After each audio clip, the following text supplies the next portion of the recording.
Hello, everybody. Welcome to Session 0 of City of Mist, our new Session campaign. 0.2. I mean, you're not wrong.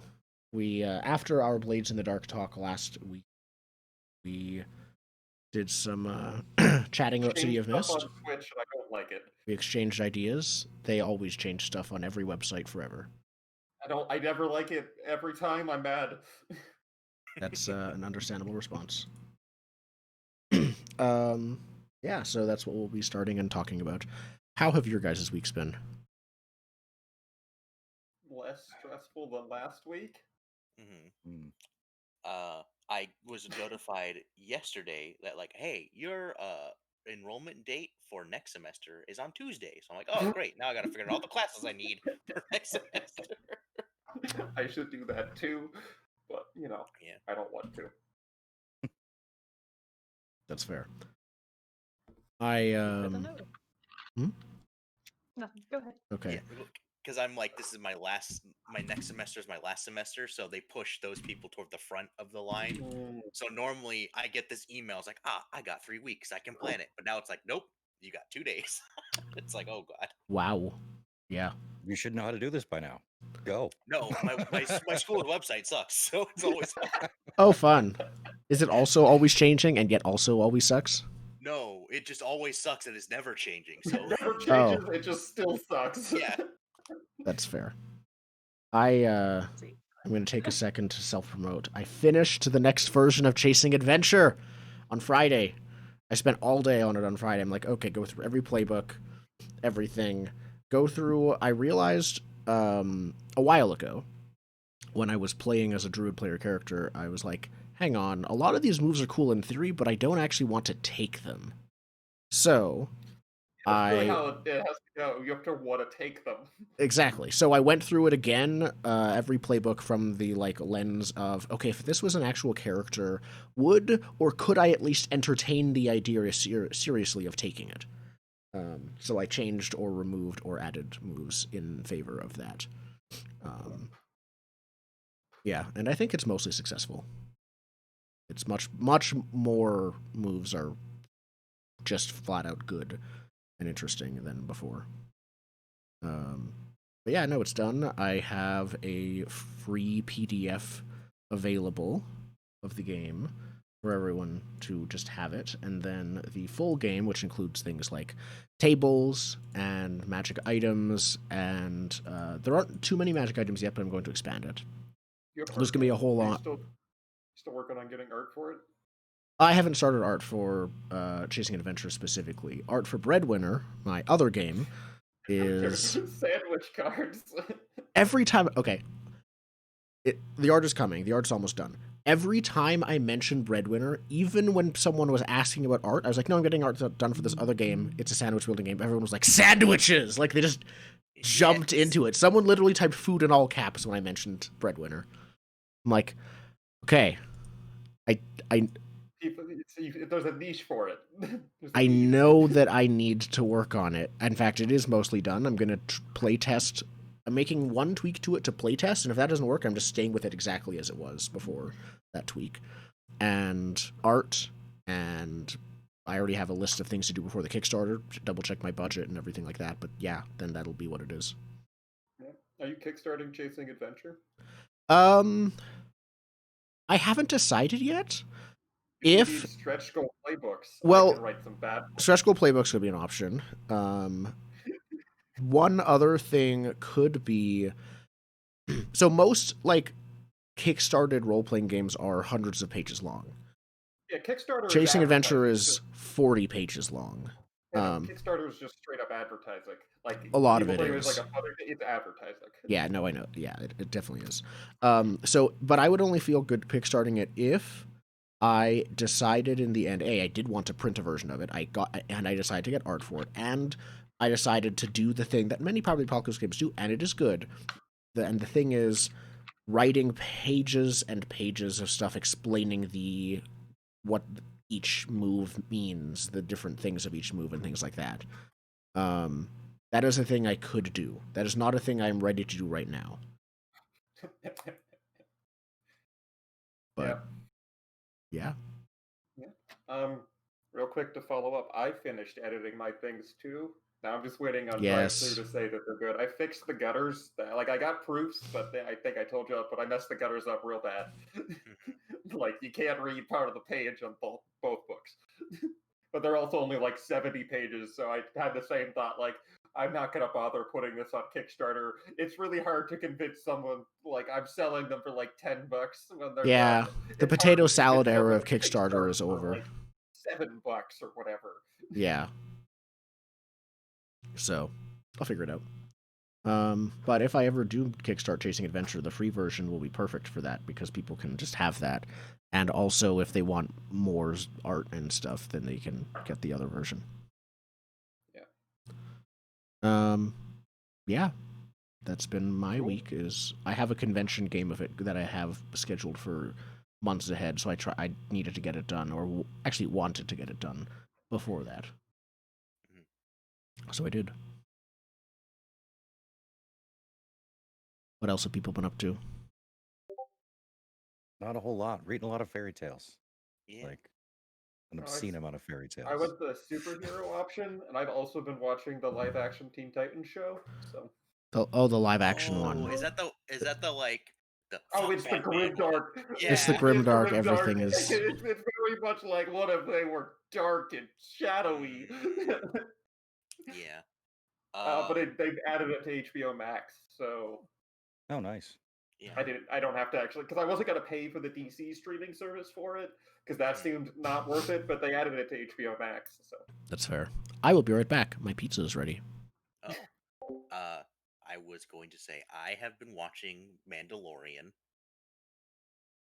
Tremendous, and I saw these at Target. So I had my girlfriend wanted the Baby Yoda one, and I got the Mando one. They're little fruit snacks. Nice. Yeah. So now I have fruity snacks. They are So 3+, so I'm in the age range. Were the Baby Yoda ones shaped like little eggs? No, they're at least I think I don't know what the Baby Yoda ones were, but stupid chroma cam. I think all of the Mando ones are shaped like the helmet. So you're eating Mandalorian heads. Yes. I have to say that a Baby Yoda costume was one of the best Halloween costumes I saw this year. Was it on a child? Oh, Or a dog. absolutely. It was on a very small child. That is good. It's a little awkward when it's on some like 6'4", 250 guy with the shoulder width larger than a small minivan. Like that's, I mean, wear what you want, dude, but also bigger costume. Cosplay to type. Yes. It sucks, I get it, but also Baby Yoda is a baby. That's true. Well, there's a bit of debate on that cosplay to type. It really definitely limits you, but at the same time, it's gonna go better. Well, there's some things that are better more for cosplay to type, like when it's a baby, when it's a literal baby. Right. It's hard to dress up. Like I understand not everyone's the same body type as a superhero. That's why they're superheroes. And trust me, I do understand the comedic value of a guy that looks like me in a Sailor Moon costume. That's hilarious. And Tuxedo Mask is useless. Why would you want to dress up as Tuxedo Mask? Right. He just shows up and does nothing. He's the eye candy. That's what he is. Pretty much.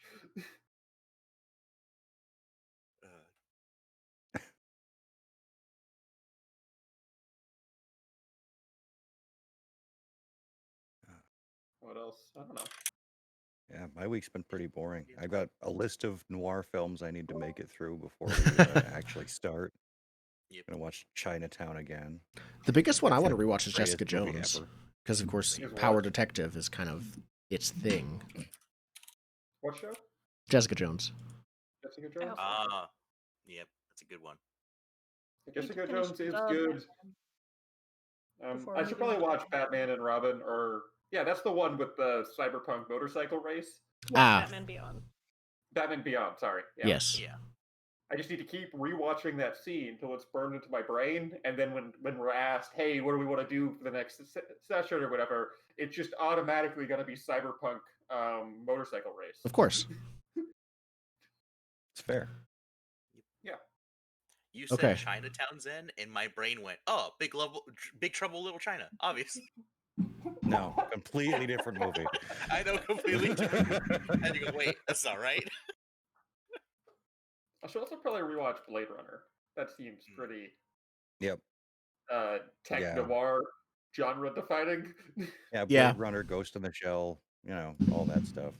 That's on my list to revisit. As good as 2049 is, I don't think it's as relevant. I wouldn't call it noir. It's not a detective tech noir. Yeah. It's like in the world of Blade Runner. It's like is post noir a thing? It is now. Apparently. It doesn't have any of the noir, Exactly. the film noir tropes. It's very much just like a thematic sci-fi movie. It drops all pretenses of being anything other than a sci-fi movie. It's still a good movie. Yeah. Okay. As long as we're talking about it, it's probably a good segue into talking about the themes that we want for this City of Mist game. What? As if the cybernetic werewolf was not a giveaway.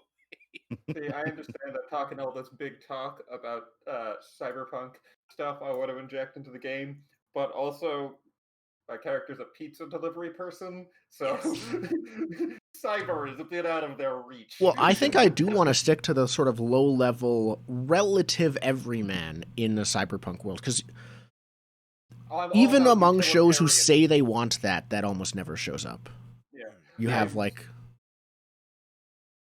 I'll say I'm very into that concept of everyman cyberpunk, where it's like, yeah, our cool cyber technology is for snake drains. Mm-hmm. I'm just remembering Tales from the Borderlands is the story of someone starting off as a regular person in the Borderlands world and ending up as a traditional player character type of person. That is true. Yeah. I do also imagine somewhere in the back of my head that this character I'm playing is just like an internet troll, so that works out all right. Mm-hmm. Yeah, so something that I figured might help us just narrow down setting wise and how the characters interact with the world and how the world really is defining the two main terms of noir and cyberpunk, because those can mean different things to different people. So I just kind of threw up some stuff on here for what that is to me. You guys feel free to add things. Yeah. So I will read it out loud because I don't have the overlays ready for Roll20. I didn't think we'd need them. So the things under noir here right now are pulp action, hard-boiled gumshoes, formerly femme fatales. I kind of butchered it, but it's them fatales now. Them fatales. That's even better. Yes. And flawed, morally questionable characters. I feel like this could also go on that side. Well, that's the thing about cyberpunk is that a lot of cyberpunk stories follow the noir genre, right? It's usually a detective story, or something along those lines where... Ooh, weird cyberpunk history thing. The first thing that's technically considered cyberpunk is the book Neuromancer, which is very much a tech noir detective story. Mm-hmm. Okay. So, that's kind of like the keynote piece of cyberpunk media that people go, oh, people like cyberpunk, so it spiraled out from there. Mm-hmm. Yeah. I would strongly encourage reading other things than just Neuromancer. It's an interesting book. Yes. There are other things. You could definitely look at other cyberpunk, but that's kind of where the roots of the They did start it, yeah. thing is from there. Yeah, but there's definitely other cyberpunk that's a lot less dark and a lot less issues that exist in the world of Neuromancer. Yeah. More plot? More plot. Sorry, I will not dissect Neuromancer. No, you can't. You just destroy it. Destroy everything. Nothing's sacred. I may have done school projects on that book. Really? Yes. Librarian degree. I did school projects on Star Trek movies. So that's great. Undiscovered Country is just an allegory. I wrote a paper about it. So I think, firstly, because this isn't themes we want. This is just defining specifically to start what are noir and cyberpunk. Oh yeah, just to feel out what pieces of these themes we'd like to pull into the game, right? Because we have the general feel of it, but they're both sort of vast things, right? Yeah. Like what I tend to like about noir is that it's messy, and the ending isn't always necessarily satisfying, but it is an ending. Yeah. I'm the worst kind of middle school reporter. The dictionary defines noir is a genre of crime, film, or fiction characterized by cynicism, fatalism, and moral ambiguity. Yep, moral ambiguity is the part I am interested in. Yeah, it's characters struggling with themselves. It's very much the moral ambiguity that I'm thinking is less like, oh, is it okay to murder people? That's not moral ambiguity we care about. But it's more about like, selfishness is really what it boils down to. It's like, how selfish are you? Because the world sucks, and you have to be a little bit selfish to keep going. And the trope really is like, do I let this, usually woman, get away with this murder or thing that she set up because she has manipulated me to the point where I'm, on her side? That's a lot of noir follows or like that. How messed up does society have to be to justify something that is just in our world seen as bad? What is the difference between legality and morality when extremes like this are taken? Yeah, there's usually a lot of corruption involved, like a lot of that kind of stuff. I like the idea of the society, whether or not this, like, not to change the noir, like, part of the theming, but I like the idea because we already talked about some sort of like bureau of not weird stuff.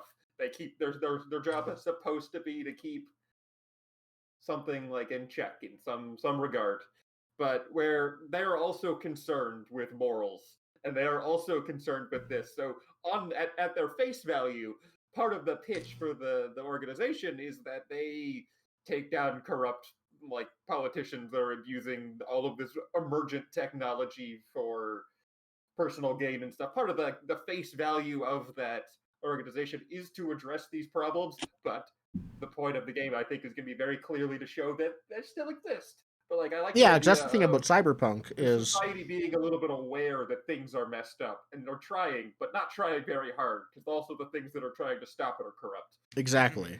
It's not just corruption exists in a few corruption happens to exist in a few isolated symptoms, and we squash those out. It's just kind of a few like corruption is the default, and having things not be corrupt are what you have to push for. I underlined and checkmark things. I think the idea of electronic society of, okay, what happens if we take the society that we have now and you push it a little bit further and you just keep pushing it until everything to some degree is almost electronic. Yeah. And commodified, I think, are a part of it. Is when you have an electronic society, you have people that sell, and make money off of those electronics. It's like if you take the requirement that nowadays people need an email to basically exist in our world in North America, and turn it up to 11. You need a VR implant to be able to interact with half of the things in the world, or something like that. You need an AR machine. You need the VR implant. Yeah, because there is no buttons on it. It's just the hole. Yeah, exactly. Oh, that'd be trippy. Like the whole a city is really just a bunch of like metallic boxes without the VR implant. Oh, without the VR implant, you see all the neon and like everything. That'd be dope. I don't think we're that futuristic, if that makes sense. But I do think there is some where it like turns it up to 11, or you get access to like premium stuff. I kind of like we're just during the transition. There are some people who are like riding the tech curve and who are definitely there and adding all this extra stuff, and there are some people who are still like, I guess there's probably. So we're the neon version of Deus Ex Human Revolution. I like the idea that there's 3 worlds in this campaign. Like there's 3 very distinct like worlds. There is the mundane world that has the old brick houses. It has the concrete. The concrete and the like storefronts and the bars and the hard-boiled gumshoe part of it.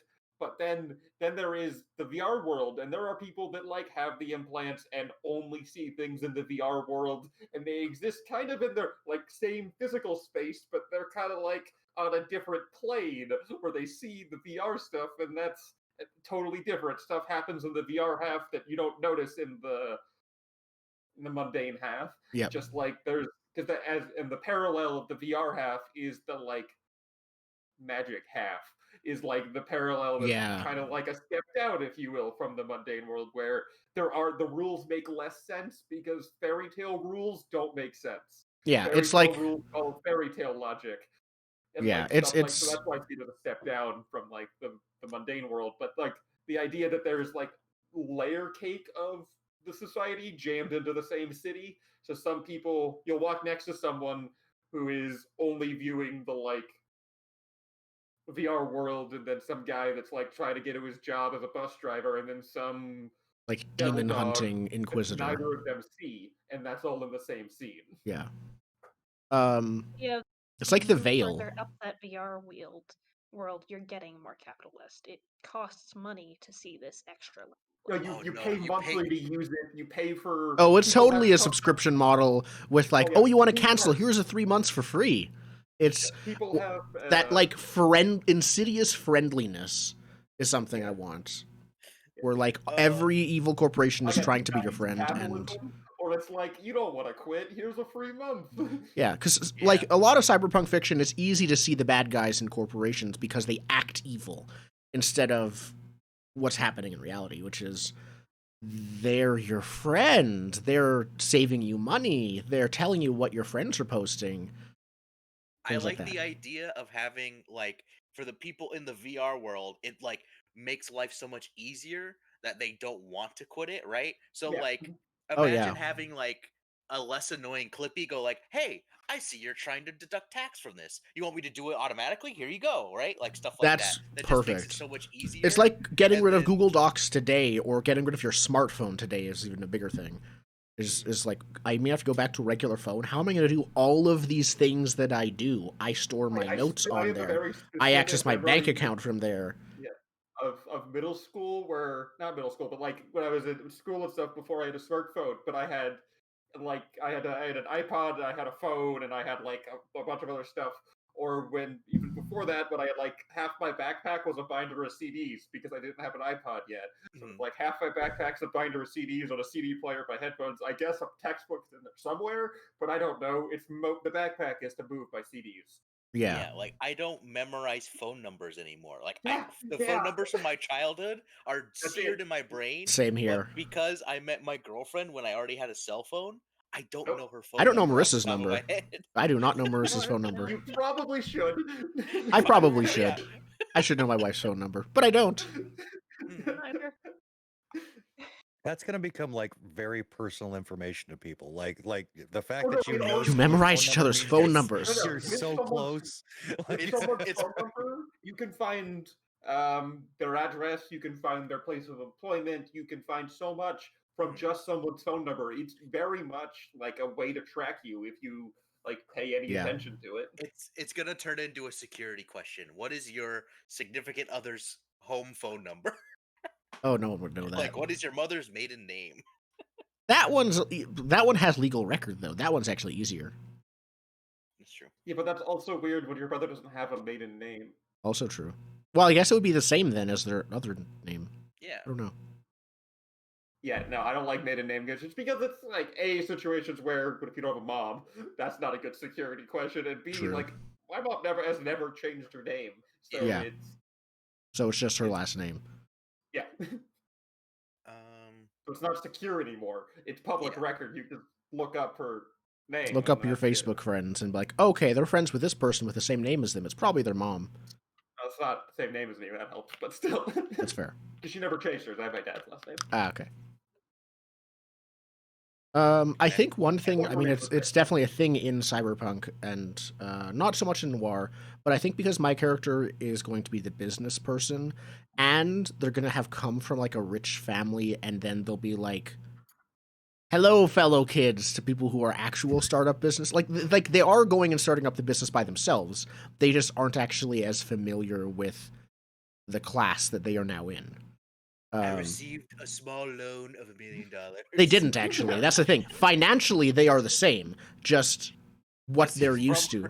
He's just from rich. He is not rich at all. Even he's like disowned. Okay. But I think class mobility and upper ceilings for like businesses in cyberpunk is definitely I mean, it's already a thing, but like, what do you mean you don't want the megacorp to buy your corporation out and you'll make money? Like, that's the only that is success, is basically like not killing success your business, is getting but bought out. Success is getting absorbed into the like amalgamation that is the cyberpunk megacorp. And so I think that's a part of it that I'm interested in. Specifically, for the Mythos world, I'm very much interested in fairy law and like the weird otherness of like the logic in the fantasy. Like I'm very much interested in arbitrary stuff.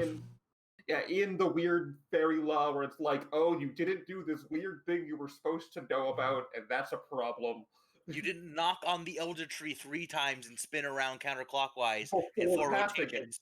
Yeah, you didn't know this. Speaking of Pathfinder Kingmaker, it's your fault. So are we still looking at it being a relatively recent thing then? If there's like an established way to act in that society? Here's my idea for that. I don't. I like, because we mentioned like, what if there's like some sort of organization that deals with this stuff? I like to imagine maybe there was like some sort of convergence before where they had to make this organization, and then they dealt with all of the anomalies, and it's just this thing where like a guy just sits on a radar screen and waits, and all of a sudden like a giant blip showed up. He's like, oh shit, right? Like it's come back. I don't know. Also, if you dealt with those anomalies. Yeah, dealt with. Yeah. But also if like fairy tale stuff gets introduced, logic would follow that also fairy tale laws get brought along with it. They get like ported with the same stuff. It's kind of, especially for, I don't know about the myths y'all have been reading, but like I've been reading mostly like Irish ones for character reasons. But they're very much ingrained in those kind of myths to have the weird rules attached to what is acceptable and what is not, as in they're fundamental to the creatures that would have gone with them. Yeah. So whether so I don't think that really runs in the face of it being a new emergent thing. It's just that there are some creatures, like even the one that I don't remember. I'm really bad at pronouncing things in Gaelic, but the Pukas have similar laws like that too, where one of the things they do is they pick up travelers, but also they specifically drop them back off at the same place due to some weird rule. Yeah. No, I like that. And also I like exploring how those weird rules interact with the mundane and the digital. Like, imagine... I like them as a counterpart to the cyberpunk idea that there are no rules, do what you want, run wild. Like, I think it's a nice balance to the cyberpunk ultra-capitalist like part there, because the ultra-capitalist is profit first, tradition a far distant third or whatever. Yes. But this is the opposite of that. I like the idea that the super cyberpunk and the mythos like world are light and dark, like very opposite. Yeah, no, I do like that. I'm just thinking about how for other people who are awakened and stuff like that, there might be a small amount of meshing, not a large amount, but like this weird thing where a company or corporation would suddenly like hand out a new arbitrary company policy that makes no sense at all, but it has to be enforced because the CEO says it. I don't want that to be a regular thing. If that's new, that would be the same thing. But as far as like us, but if the fairy tale stuff is new, there might be these weird rules happening where it's like, oh, a CEO got some weird power and now has weird restrictions he has to follow. Mm-hmm. So passing that along. Yeah. I think like that kind of stuff. Like that could clue us into whether or not there is like magical weirdness in Starbucks Megacorp. If things in the break room. I don't know. Yeah, shrines go up to some weird little goblin in the break rooms of Starbucks. Yep. Yeah, no, I think. Goblin now. And then, actually, that reminds me. So, we don't have like magical creatures that aren't awakened, or are there creatures that are not, that are like just mythical, or is it all awakened people or avatars? It's awakened people. So you've got three, like we have the three worlds. We have three basic classes of citizens when it comes to mythos stuff. We've got the sleepers, normal people, don't have a clue what's going on. You've got people like yourselves, riffs, that are slightly awakened to the weirdness, and then you've got avatars who are full-on manifestations of their mythos. Yeah. Okay. Yeah. So there are magical creatures, but they are like us to the extreme. They've gone full in the other direction. Yeah. Where like we straddle the line between. There aren't literal dragons, but a draconic avatar would be someone who might have scales and breathe fire and walk around, or something like that. You would see that. The sleeper would just see a person, a big guy with a skin disorder. Yeah, exactly, something like that. Okay, then another good inspiration that we've watched is Song of the Sea. Actually, has a lot of like odd Scottish fairy tales mixed with urban settings, or like hiding in the middle of urban settings. You'll have like odd creatures and things like that. Song of the Sea? Song of the Sea, it's actually very good. Is it the animated? Yes. Animated, I don't think it's Scottish, but it is fantastic. It's Irish. It was Irish? Oh, my mistake. Yeah, I once again am awful at pronouncing things in Gaelic. Amarad Namara is like actually, like in the Wikipedia, they just have the Irish name. Okay. Let's look up how to pronounce it. But yes, that also is a good inspiration. You'll have like in the middle of the city park. This isn't identical to City of Mist, but in the middle of the city park, like under it in the sewers, you'll have like gnomes, a small group of gnomes that are there, and things like that. And when a sleeper walks through, it's a homeless camp and not a weird collection of gnomes. Yeah, they're actually gnomes stacked on top of each other in the garden gnomes. No, but you would have a person that, for all intents and purposes, they would look normal to a sleeper. You guys would probably notice that they wear a weird cap, or they have a long beard, and and they have a presence that just seems like they're shorter than they should be. Yep. They're a little more wobbly because there's three of them on top of each other. A sleeper just thinks he's a drunk homeless man. Yeah, I'm sure this might even be an inspiration for City of Mist, but the horrible action sci-fi show Lost Girl that I have seen too much of. Yeah, I've seen too much of that too. Yeah, okay. Good. I'm glad it's not just me. Yep. It was right on that line where you're like, this has to get better at some point. It doesn't. And then three seasons in, you're still saying the same thing. It doesn't get better. It might actually get worse. when the main character, spoiler by the way, goes from being just a succubus to being half succubus, half demon, or whatever. Wait, are succubuses not demons? I thought succubuses were demons. No, they were their own thing. Oh, cool. They're their own thing. I like the siren detective a lot too. Like who just whistles at people. He's great. I like the idea for our three worlds analogy. The mundane world is the like shittiest one because the mundane one is the one with the bills and chores and everything like that, and everyone's trying to escape into the digital or get awakened into the mythos. Yeah, I don't think they're necessarily better. They're just more distracting. I like the idea that the mundane world looks more like a traditional noir. That like the digital looks more like cyberpunk, and then mythos is looks like a fairy tale, right? Yeah. God, the horrible camera switching we're gonna have to do throughout one scene with it described 3 times. Yep. Yeah, I'm gonna find a way to simplify that. Just so you know. Luckily, we all start with the same perspective. Just no one ever falls asleep. Nope. I think we'll just have nods to like what the sleepers would have saw. Like you can be reading the paper and be like, oh, that's what they saw. Like, oh, it was just a gas leak, you know? Yeah, we can leave that as sort of an intro or an outro to the scene. Yeah. Okay. For our last time on, we could do the last time on exclusively from a sleeper perspective. Well, interesting you should say that, because there is a move that each session starts with called the voiceover monologue. Yes. Okay, I know I like this better than doing a last time on from a sleeper perspective, because they're going to get very different and very weird perspectives because we're going to take turns.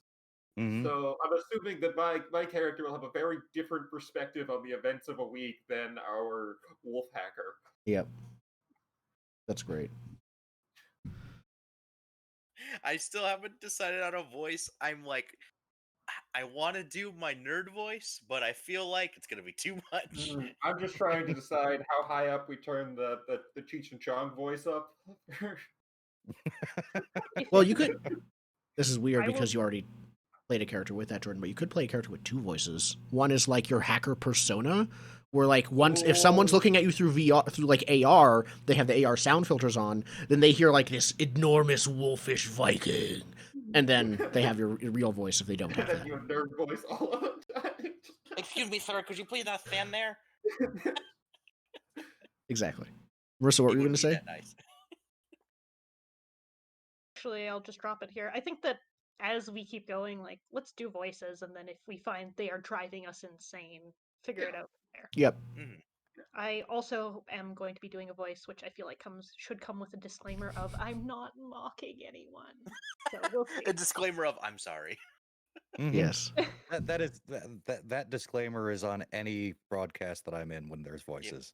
Yeah. I'm sorry, I didn't. This means no offense. It's just how I hear it. So. Yep. Yeah, I feel like Cheech Chong is a fair target to punch at for dumb voices. So. Yeah. I'm actually not going to be putting on a voice this time. I'm going to be having a personality, but not a voice. You don't want to practice a voice and then immediately lose your voice 20 minutes in the session. That was not penalized for. To be fair, that one was well deserved. Losing that voice. Just get the Bane filter. I mean, my character is like, from his own perspective, a normal person. He's just very friendly and outgoing. So I'm going to put on a friendly and outgoing persona. Hi. I'm basically a streamer.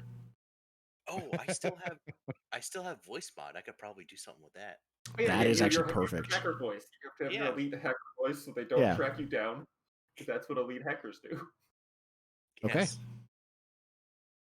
Do we want to talk about our characters? Yeah, Zen. I think we're still on setting. Yeah, I wanted to get a general feel for the setting first. That way we could like tweak as needed to make the concept fit the setting. Okay. But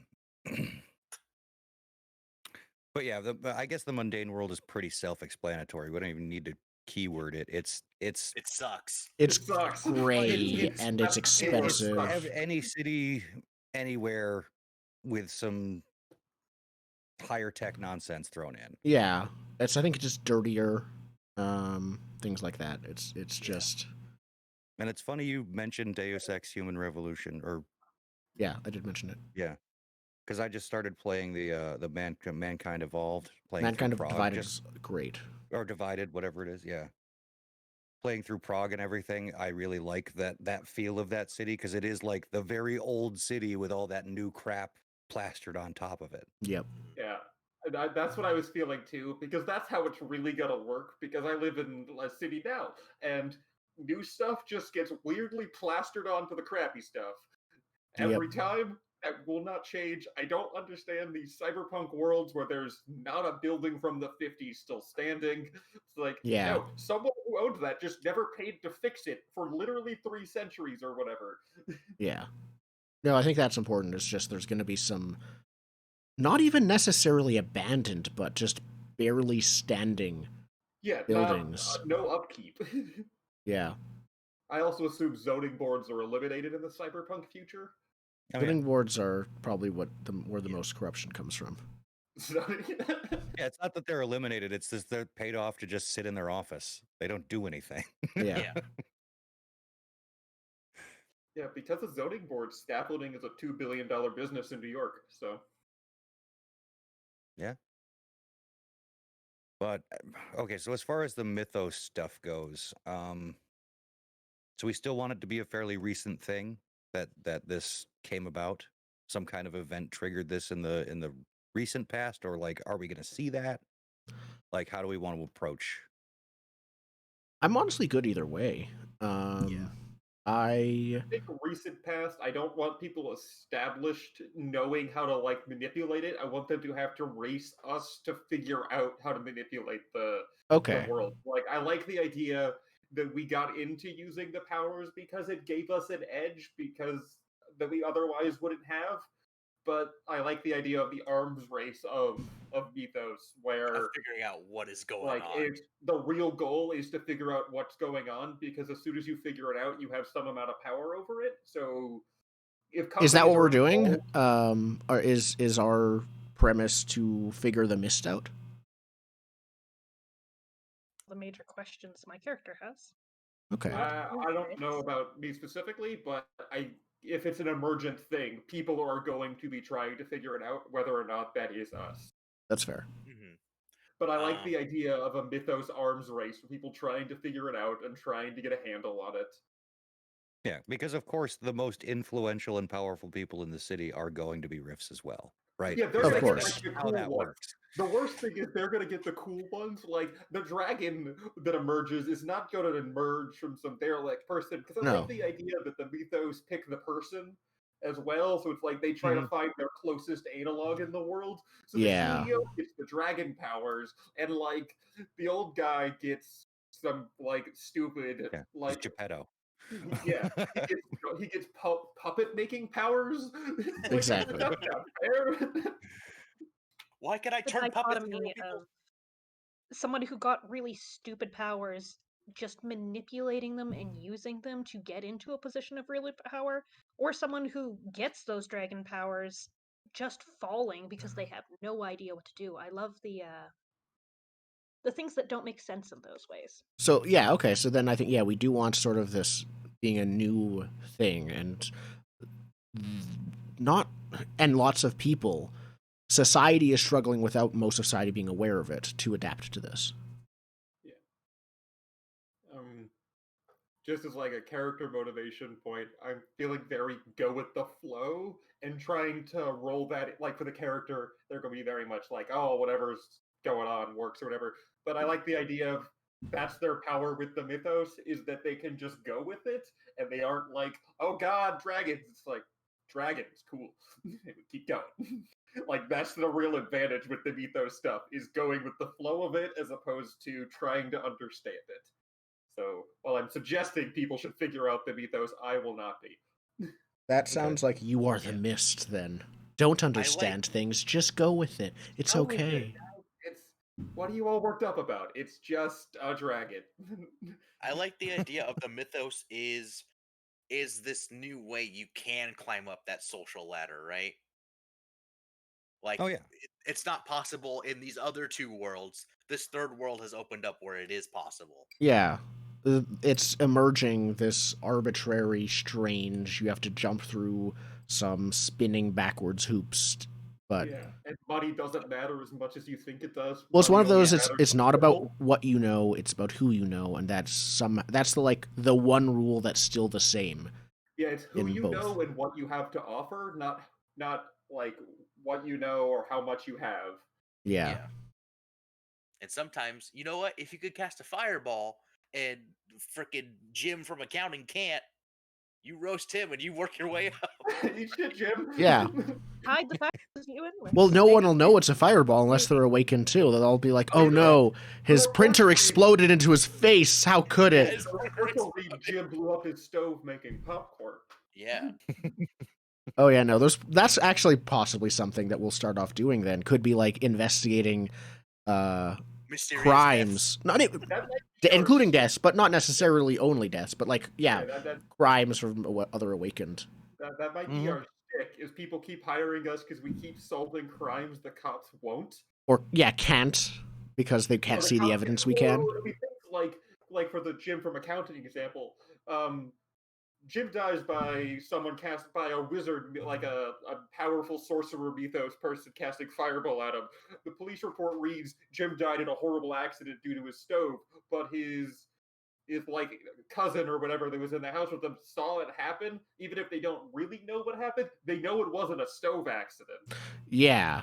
There'll be stuff like that. I don't know what happened, but the police aren't, right? A part of the game is probably going to be like finding a way, the real story, and then finding a way to translate the real story into the law, into the courts. Of just like, listen, if you PIs don't care about courts. Are we going to care about courts, or we just care about the client? No, PIs don't care about courts. But if the police ask us what happened, we tell them it was a fireball. They're just going to be like, oh, I didn't hear that. Sorry, or things like that. We need to lie to the police, but also basically get the truth to them. Well, that was the other question that I had for you guys. If you're going to be investigating crimes, is that like, okay, you've got the guy. Now what? You spin it in a way that makes it like in the Jim fireball scenario, right? We go, George cast fireball on Jim, but when we catch him, we go, but George sabotaged Jim's oven or something Jim's like that. Stove. Yeah, Right? We have to like make that evidence. I think it might be if we're working noir here, dependent, because it has to be like client. Like we get hired to do a specific thing, and if we're hired to find out what really happened to Jim, the only reason we'll fight the sorcerer is if we stumble upon them, not so much that we're gonna need to go eliminate them. We are not cops. Yeah, we're not cops. We're specifically not cops. Working we do not have that a duty to serve and protect. Like at every single point in time, if we figure out what happened, we might be turning that over to the client, and they do what they do with that, not necessarily justice. Like, yeah. Well, also, I think it'd be interesting if some of our clients are awakened and some are not. Or many of them will just not believe us if we tell them the truth. Yeah, that was like one of the dilemmas that was coming to mind for like to throw in front of your characters is, okay, this is a sleeper and you have a very supernatural answer to this. What do you do? Yeah. You know?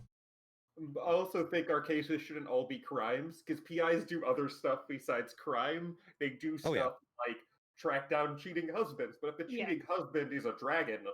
Yeah, that's an issue. Yeah. The cheating husband help! has My wife is a succubus! Or things like that. So, like, the sleepers that help, my wife is, like, they hire us to see what their wife is doing because, you know, they don't have a trusting relationship.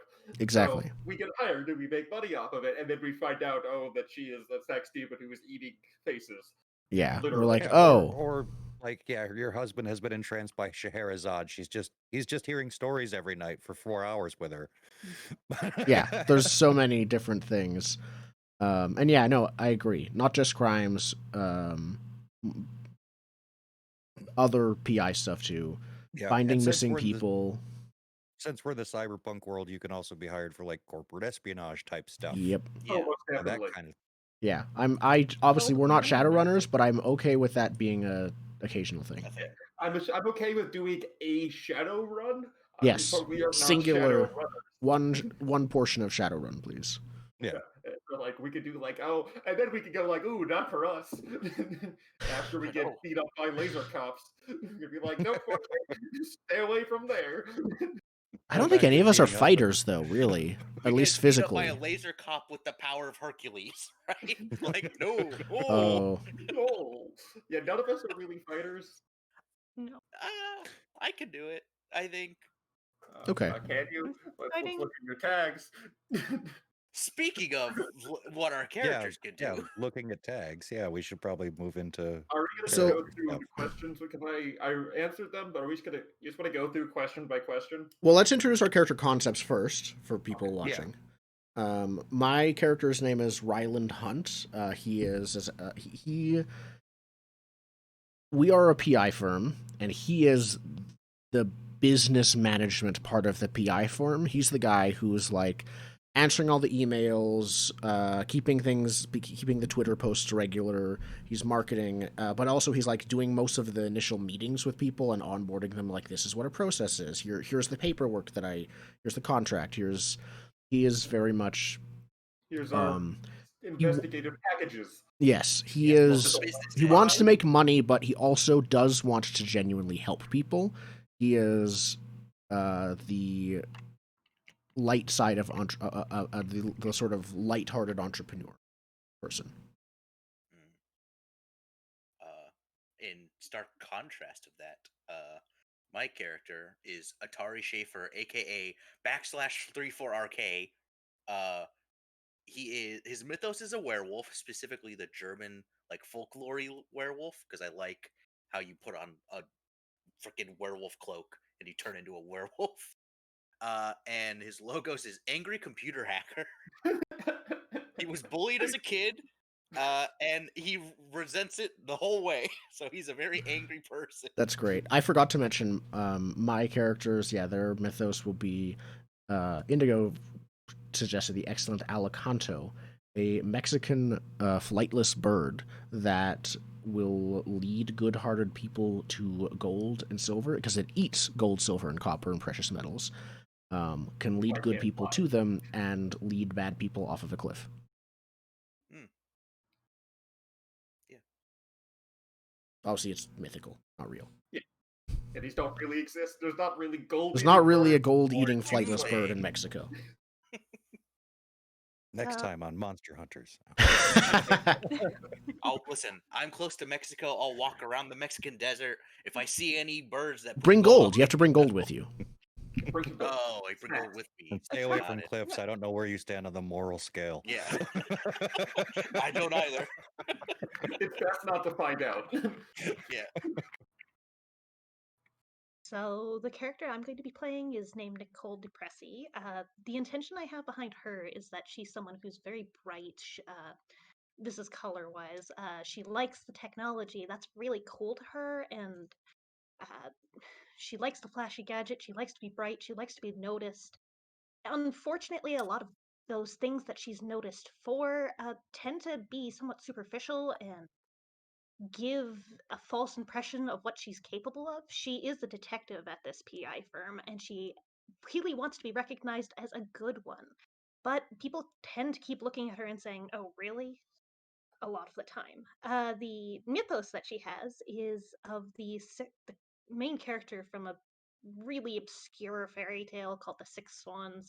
It's got a lot of those weird fairy tale laws, but basically the idea is spends a whole lot of time and puts a whole lot of restrictions on that main character in order to save her brothers who have been turned into swans or, something like that.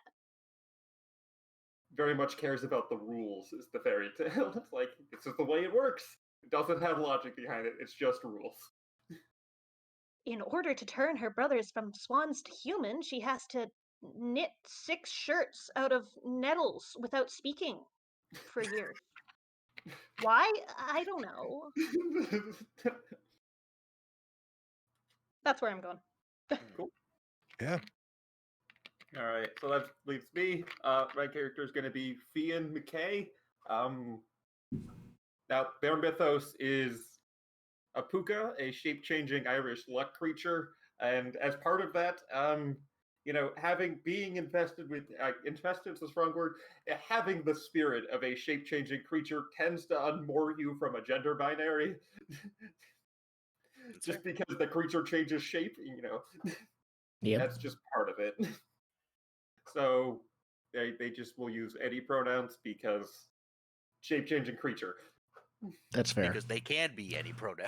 They can be. They have a shape-changing monster inside them. But the main feature of the puka is like a magical trickster, less so like they eat people. More so they like screwing with people. Like changing fortunes is their thing. Like not necessarily positively or negatively, just changing people's fortunes. Okay. Yeah. Should take you to a casino. And their logos is a pizza delivery driver. Do we want to do our crew theme before we get into our own thingies? Our own Yeah, cards? That's the one Yeah, thing probably a we good need idea. to do. Yeah, we could probably work on the crew, but I see them as part of the like more CI, not like private investigator, like criminal informant half of, are part of the like detective agency, because we have the hacker, we have the person that does the business, we have the actual detective, but they are more of the like, go check this out, go look at all of like, they're the person you give the list of names to like do these 50 like interviews with these people, go see everyone. You're the legwork. Yeah, much more legwork half of this investigative team, not so much the knowing how anything works, paying for anything, or understanding technology part. Yeah, like go knock on these doors and say you have a pizza for them, and then see what goes on. Yeah, pretty much. It looks like the book says to do it after character creation, but I'm good to do it now. We did mostly start with a crew first for the ideas, and then so we can start with this. Do we have a page reference? In the player's 146. edition. Yeah. I found it. It is 145. Thank you. So for this, let's see. Crew theme represents the shared resources and beliefs of the crew as well as its weaknesses. It's built like character themes, 3 power tags, 1 weakness tag, and a mystery or an identity. So this one can have either a question or a statement on it rather than where you were limited before. Yeah. So crew tags function similar to PC tags. When a player activates a move, they can invoke 1 or more crew power tags. However, unlike character power tags, crew power tags are single use. Once used in a move, they're burnt and become unavailable until recovered. So it's limited resource, limited shared resource. It might be worthwhile doing our characters first, just because we'll have a deeper understanding as opposed to a here's the 2-second interview. That's fair. Yeah, I'm good either way. We can finish like going over the crew stuff so we can have it in our brain when we're talking about characters. Okay. Yeah. So crew weakness tags are similar to character weakness. Whenever a crew member takes an action, you can invoke the weakness and get some XP out of that. But that XP goes to the crew's attention rather than yours. Okay. So you see, you have attention and crack here on your character cards. Yeah. Right. Mm-hmm. Oh, is it crack or fade? Oh wait. Oh, they're different. Okay. It depends on what you're looking at. Fade is mythos. Crack is logos. Got it. Yeah, I think this crew is going to very much have an identity rather than a mythos, because it seems that the things that bind us are more mundane. I think so. We're a company, basically. We're a business. Like, because a mythos would be our crew is the Knights of the Round Table. Right. And we are not a magical collective. We are a mundane collective with individual magics. Yeah. Well, there can still be a core question that like maybe the business exists to answer, or something like that. Yeah, but I'm sure we could figure it out. But I like the idea of it being that the detective agency is the mundane thing. Yeah. So otherwise we can't get sleepers to like come in. That's what that's because if it's like, well, I'm sure we still could. Yeah, but they'll be repelled whether or not 100% or not if our crew is a sorcerer's cabal. Like the sleepers will be like dissuaded from approaching the sorcerer's cabal. Fair. And that might change over time. Like it might be a statement now, but as the crew gets more involved in something, there might be a question that you all are driven to answer. And I think that's more likely to happen. Yeah. Yeah. I think let's start with an identity. So for this, just some general questions that we can have in our brains. Like, what is your shared goal? Who or what brought you all together? Like, why do you work together? What does each member do? Where do you meet? Where do you collect your evidence and prepare for action? Or what sort of resources do you have at your disposal? All of those things can end up being in your power tag or your weakness tag, depending. But there are specific questions that you can look through and answer. Mm-hmm. So we are doing the crew thing first, or are we gonna go through our characters We're going to first? go through characters. We just wanted to talk about the crew stuff. And look at okay. what it has. Keep that in mind. Yeah, but keep that those concept questions in mind as we go through characters. That way you can sort of tweak it so that everybody is sort of intermeshed at the beginning. Because Yeah. I don't think having everyone already established as, not necessarily friends, but at least acquaintances probably would help out in, Mm-hmm. In all of that. Yeah. So as far as looking into characters, who wants to go first with that and just go deep? I think I did the most in prep and already did for my characters, so I could start and then the others could like follow along if that was okay with them. Yeah, that's Yes, because I'm not sure. I'm not sure I did one part right. So. Okay. Yeah. All right. So we'll pull up Ryland and we'll go deep on Ryland. Yep. So yeah, we're all starting with 3 Logos cards and 1 Mythos card. So I have that. My first card is a mission called Ethical Success. I'll go through the creation of it. Let's go through. Show what I chose. I don't think I'm 100% done, but I've done the stuff I could do by myself. Yeah, we still have like relationship stuff, I think. Exactly. Yeah, the first one is a mission, is what my first one was. So my character's mission, once I can find it, that's Mythos. Relationship, mission, here we go.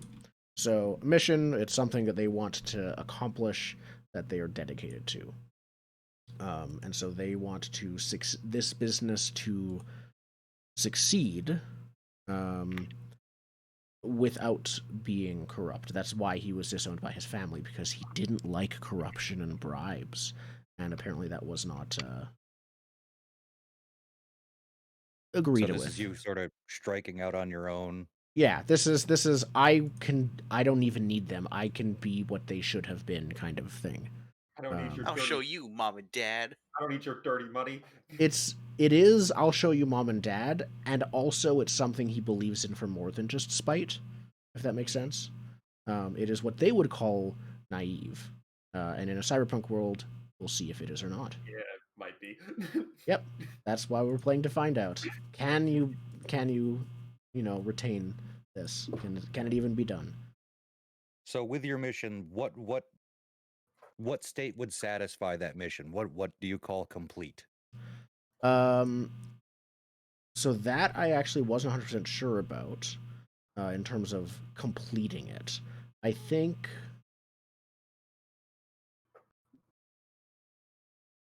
I know what would happen if you lost it, but if you completed it, yeah, what would need to happen for Ryland to say I did the thing? This is gonna bet.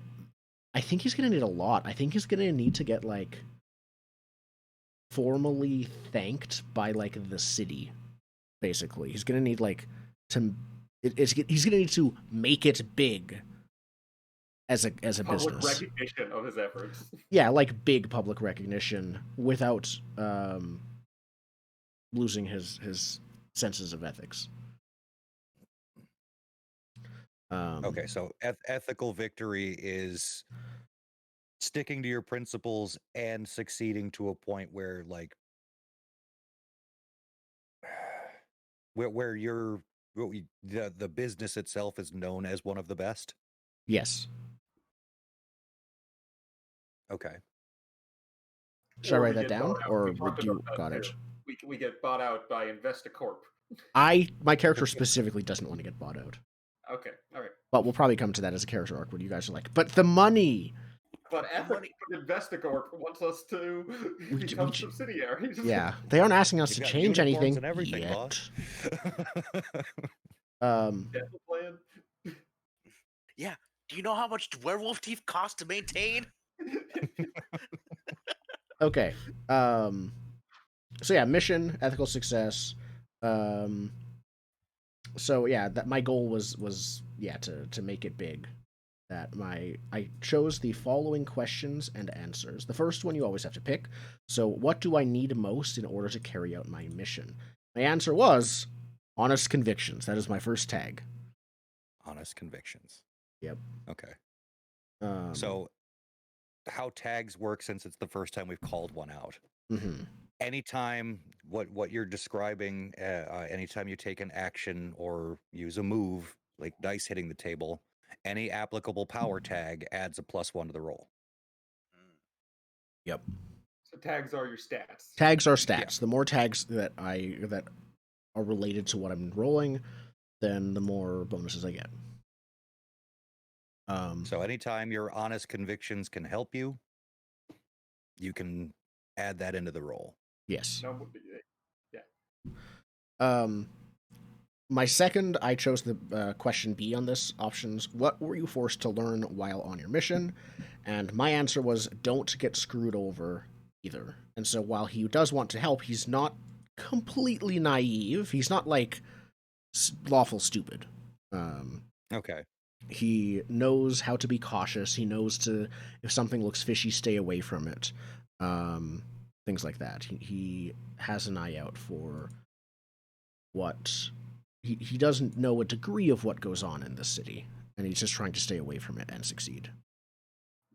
Okay. I'm wondering if there's a way we can shorten it, tighten it up a bit. Yeah. Watch out. Watch out. Don't could be too broad. Yeah. Not naive. That's not poetic. Not naive is not poetic enough for these, I don't think. It's a bit wide. Eyes wide open could be one, yeah. Eyes wide open's good. Eyes wide open's good. Ironic for myself later, but it's great. Yeah. But it has the same kind of idea of like you're paying attention, you know there's bad people out there. Yeah. And it can apply to other things also. Oh, right? Yes. Yeah, we'll get to that. That's the thing with these is you want them to be broad enough that they can apply to a wide range of things, but still narrow enough that they can't apply to everything. Yes. Mm-hmm. And then my last question is H. What useful position or status did you have to earn for the mission to succeed? And so I think we aren't just starting out. I think that I already have a good reputation. So that has helped, and that's one thing I've earned already. Yeah. There's one more question. There's the weakness question. There is also the weakness question. That's on the other. Yeah. So the weakness question is, where did I choose? A. What are the side effects or burdens of pursuing the mission?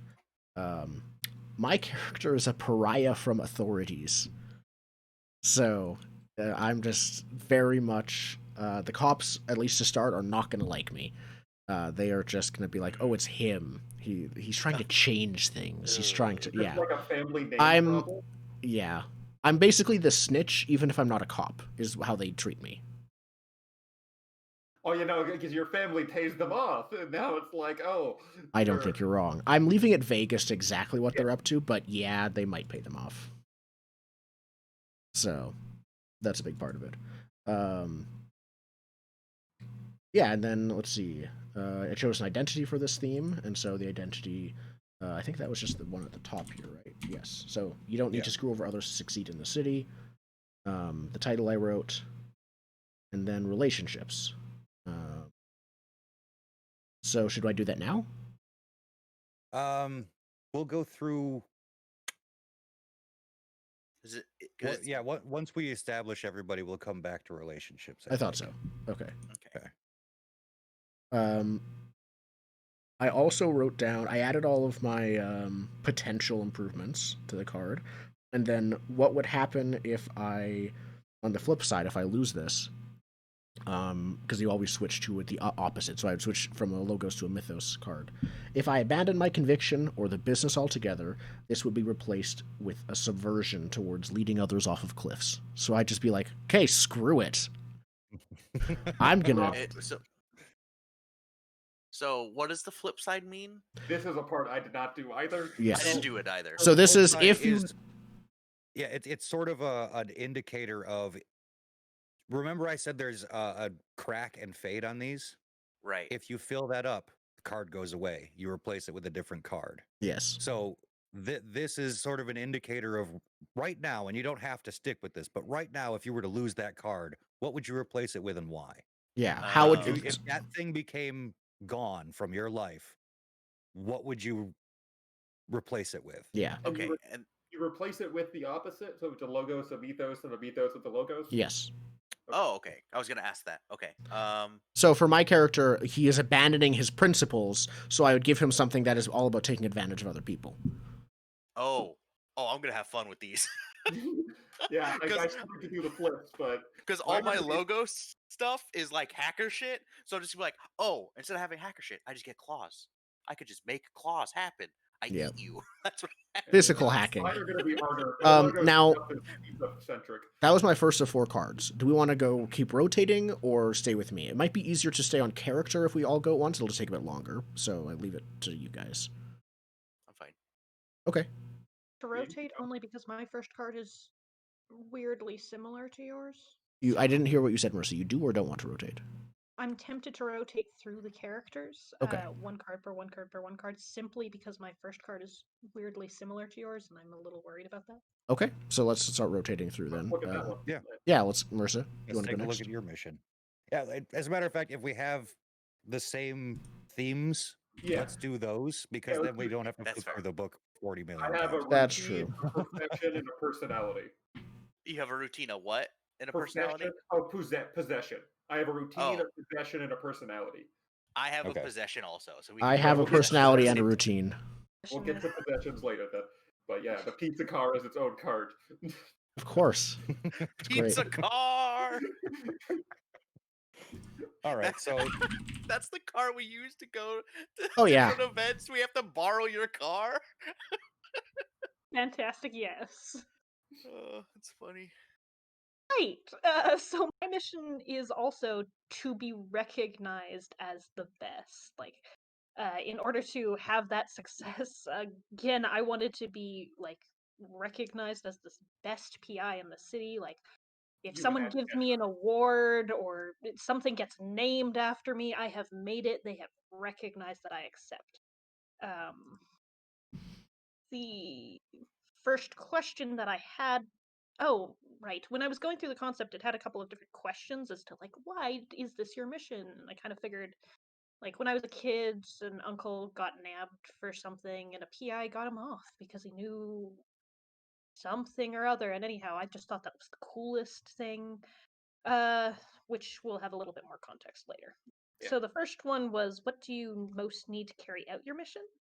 And for that one, I just did determination. If I keep working at it, it will eventually happen. Okay. Can we turn that into a verb? Like determined? Determined, something like that. Easy enough. Okay. Sounds good. The next question I had was, who is helping you on your mission? And I put my underhanded family. I have family. The same sort of, I promise I did not make this with Spencer, the same sort of corrupt family in the background there. Unlike Spencer, I am completely naive and have no idea what they're doing. Hey, Uncle, I need some short on cash this week. Can you front me? You just go break some kneecaps and you have a lot of bills. You don't know about the kneecaps. I've been having people who are supportive and are trying to help and care, and either I'm not a great PI, which I don't think is more the case. I think it's more a matter of I am kind of blindly loyal. These are my family. Of course they wouldn't do anything wrong. Mm-hmm. Yeah. Listen, when this criminal says, go take care of it, he means kill them. But when my uncle says to go take care of it, I'm going to go and bring this person some cookies and make sure they're okay. That sort of fits with your mythos, right? Because like you're willing to go through all this shit and just not think about what they're actually doing to help them or to have them help you, you know? Yeah. Yeah. All right. And the third tag there, I'll stick with it. What sort of tactics or methods do you use to reach your goal? And I considered social media to be a decent one, which works well with cyberpunk. Question specifically about social media, because there's a few ways. Did I unplug myself? I might have. No, we can hear you. No, you're here. All right, I caught my headphone cord. I don't know if I hit the mic one too. So I think the social media. So I understand I'm not the game master, but it just immediately jumped out at me. It's either like I see it like one of two ways. It's either A, you have a social media following, like you have a great investigator PI Twitter, and you have a bunch of people that like hang on to your words on social media, or you're adept at finding stuff on social media and using it as an investigative tool. And I think those are different and need to be delineated because social media is not specific enough. I think I agree. Yeah. Marissa, you might want to affect your sensitivity. Discord settings, like lower your sensitivity or turn off automatic inputting for sensitivity. Discord is not just it's transmitting like the beginning you of your sentence is getting cut before every you sentence. start talking. The first few seconds. Like, I saw your mouth move. We didn't hear you. Yeah. Yeah. I don't hear anything anymore. Yep, nope, nothing. Lower your sensitivity until it... Oh, there we go. What? There's a what? We heard you. What? Yep. Okay. Seems to be working now. Working. Cool. It's no longer working. Oh, never mind. Okay, talk. I suggest we're good. moving on to the next person for a little bit while I get this figured out. We can hear you now. I noticed. I can watch the green thing. Okay, well, if it's working.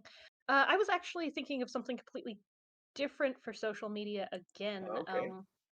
The goal here on that mission was to be recognized. So I guess it was kind of the end game of, hey, if I can get enough people, if I can get that following, then okay, that will make it work. So there's kind of in today's way, you'd kind of see, okay, let's do the endless Twitter posts and have you ever seen the show, I think, Wisdom of the Crowd? It was a detective show where basically the idea was put it out there, and if people reply back, someone will catch the criminal for you.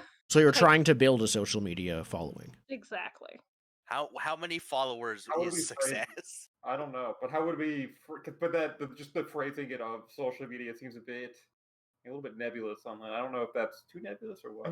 I mean, I would just being able to manipulate social media, having enough of a following, as long as like your skill in social media applies to whatever you're doing, because the question was like tactics or methods do you employ to reach your goal? Social media presence. We could call it social media presence or build a following or something like that.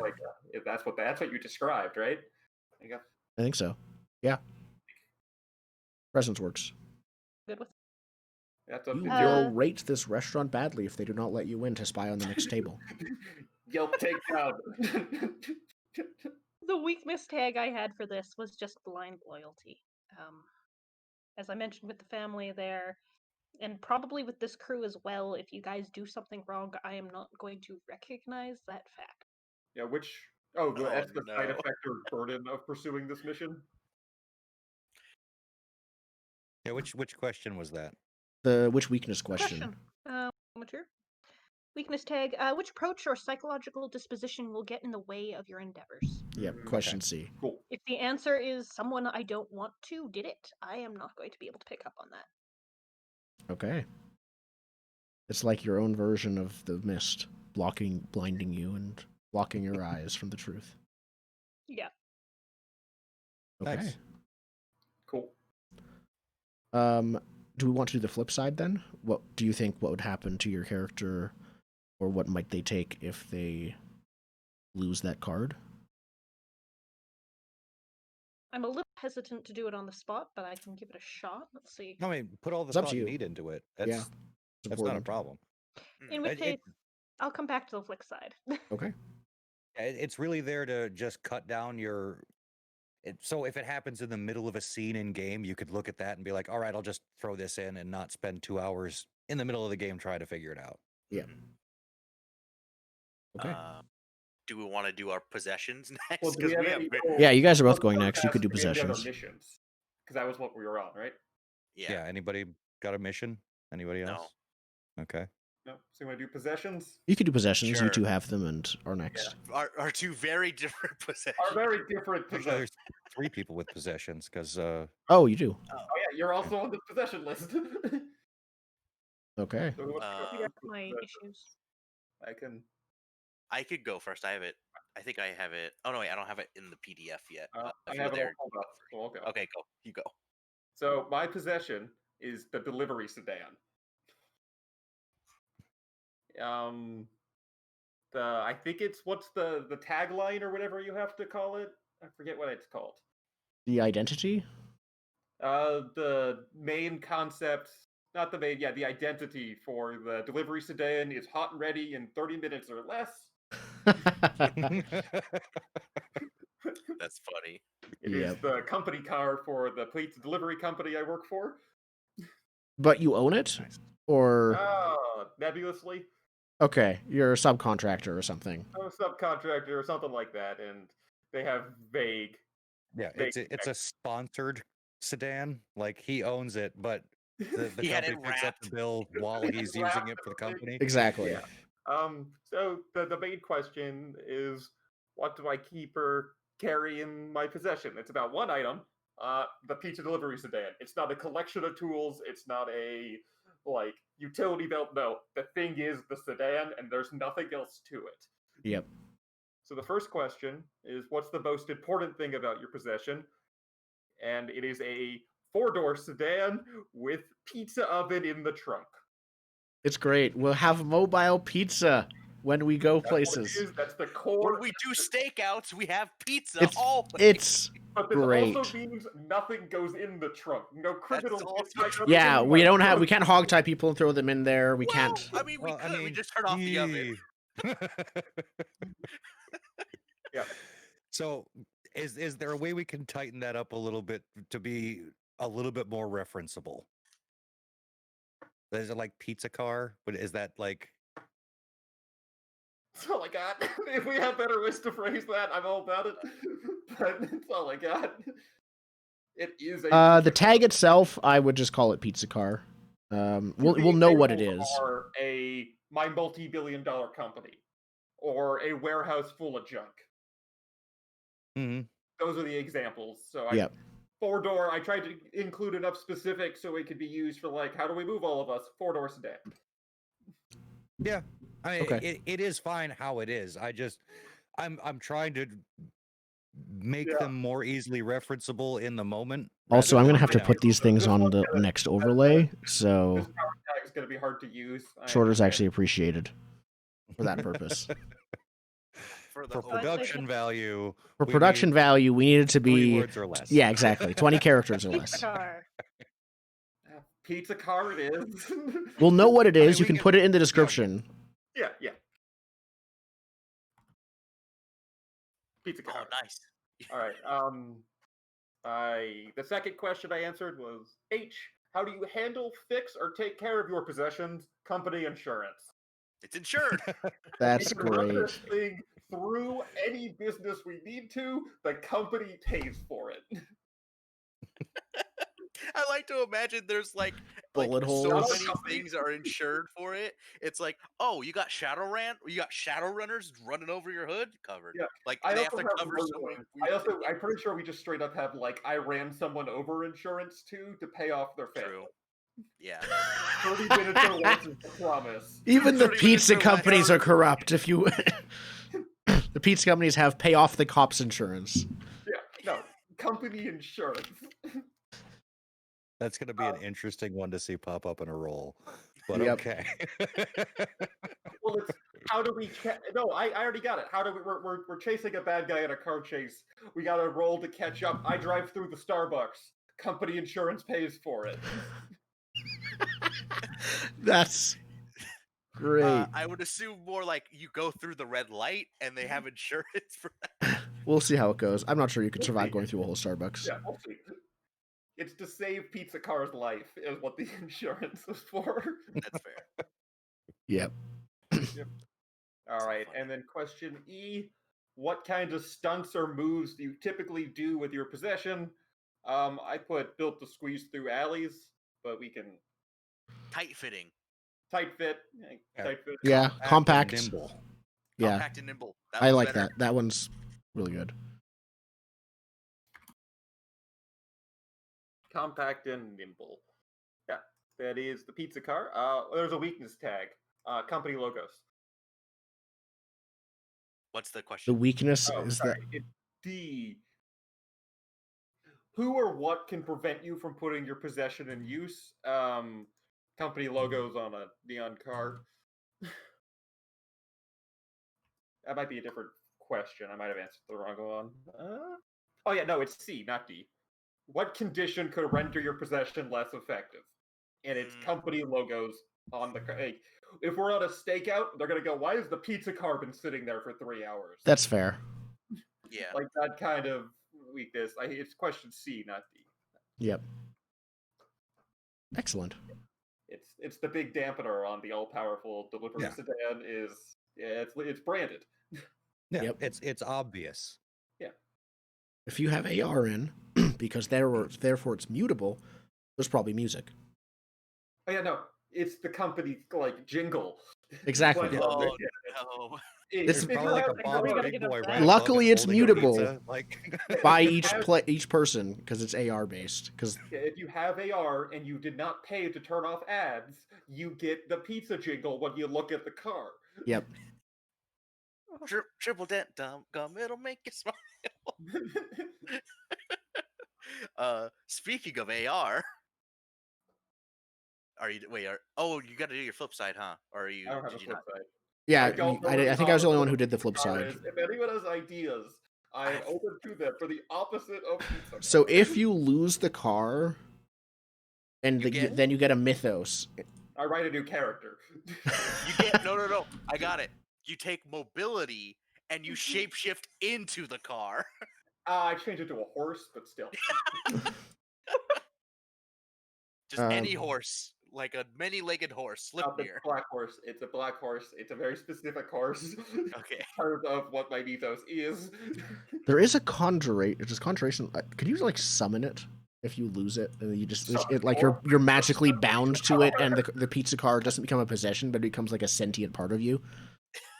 Yeah, that's a summonable ally. Like, behold, pizza car. I'll do thinking on it. But this is a really hard one to turn over. Just the mission turning into you throwing people off cliffs is great. It makes perfect sense with your mythos. So basically, I'm really struggling on opposite of pizza car. Well, it doesn't have to be the opposite. It's just if you lose that as it is now. There is a mythos called relic, so you could just actually make it your relic. To the dark side with the pizza car. The pizza car descends into the pizza car quits the pizza job and joins you. Mm-hmm. Oh God. Though the routine would be the pizza job, but still. Yeah. It's no longer merely a car. Oh wait, what about the thingy at the top? What's that? Did you already read that? Hot and ready delivery. Oh yeah, you did. Okay. So mine is elite hacker gear with 2 3s. Like you do. The little tag is bring a wolf to the dog fight. Just because I had bring a gun to the knife fight, because for leak hacker gear, right? So I said bring a wolf to the dog fight. That's great. What's oh, never mind. And then if you're going into cyber battle, bring the best gear you can. So the first question is what is the most important thing in your possession? Elite hacker AR glasses. Because to see into cool goggles. Reality. I got cool hacker goggles. That's great. The next one is D. What component or attachment added to one of your items can change or improve its function? I put a forearm data jack. So I can look into the AR and I can jack in if I need to. In hardware points. Okay. Let me know if anything needs to be shortened. Maybe the AR glasses. I think we can remove the hacker from that specific tag part. It could just be AR glasses. Yeah. What about elite AR glasses? Yes, no, keep the elite, I meant. Or bleeding edge AR glasses works too. Elite and bleeding edge are the same thing. In this case, yes. They're exactly the same. And then forearm data jack is okay. Oh yeah. Okay, and then So for that one, does the forearm data jack? That would mean it does not work without the AR glasses being active, correct? correct. Because it's an add-on. Yeah, Okay. it's an add-on. So like I imagine the AR glasses let me go, okay, where's all this information coming from? It's this port. And I like uncover a panel and plug it in, right? Okay. Like to find the ports, I need the goggles. You wouldn't even Also, know the otherwise. goggles probably serve as your monitor when Yeah. you like do jack Even in, when you the do plug in, goggles it's are the useless monitor. without it. Okay. Yeah, I can't R2D2 just like turn it and make it happen. Yeah. Okay. And then the next one is what keeps your possessions safe? They're bioencoded. Only work for you. Only work for me. My genetic code. Sweet. Well, we'll see how that works with the shapeshifter, but okay. Oh, hopefully. You never know. And then the weakness tag. What technical or practical flaw do your items or possessions have? I chose jacked in. I have to stay jacked in if I'm hacking. Okay. Like, I can't hack on the go. I gotta be plugged in. Gotta be plugged in. Would you be mostly unaware of your surroundings at the time? Not literally like unaware, but like you're. Yeah, because it's not an implant. I imagine it's wearing like an Oculus Rift now. You got the goggles, you got the headphones on, but you can. If someone taps you on the shoulder, you'll notice. But Yeah, other than that, I'm in the middle of hacking. It's AR, so like you can still see reality. It's just that there's harder. a bunch of pop-ups in your freaking face. Yeah, you got your little dialogue box open, so you don't see the bus coming. Okay. Yeah. And I didn't do my flip side, but I don't know. I'm kind of, if I lose my hacker gear, I think I go to my other gear, which is werewolf stuff. I don't know. I haven't thought that far ahead. That's fair. And also make it like think about what that hacker, what your character would do if suddenly all of that shit was rendered useless. Like, what state would that put you in? Yeah. You know, if you lost it and couldn't get it back. Oh yeah, no, for the pizza car thing, if I lose it, it's gonna be all about it. I don't know how to do it from Ethos, but it's gonna be about finding a new ride. Is what the anti-pizza car. I figured it out when we were talking. But the anti-pizza car is finding a new ride. Yeah, I gotta figure out the ant because these possessions allow me to hack because I also have training that is computer hacker training. So I don't know. I feel like it would just be going more into the werewolf side because this character is very much like, do you feed the beast or do you not feed the beast?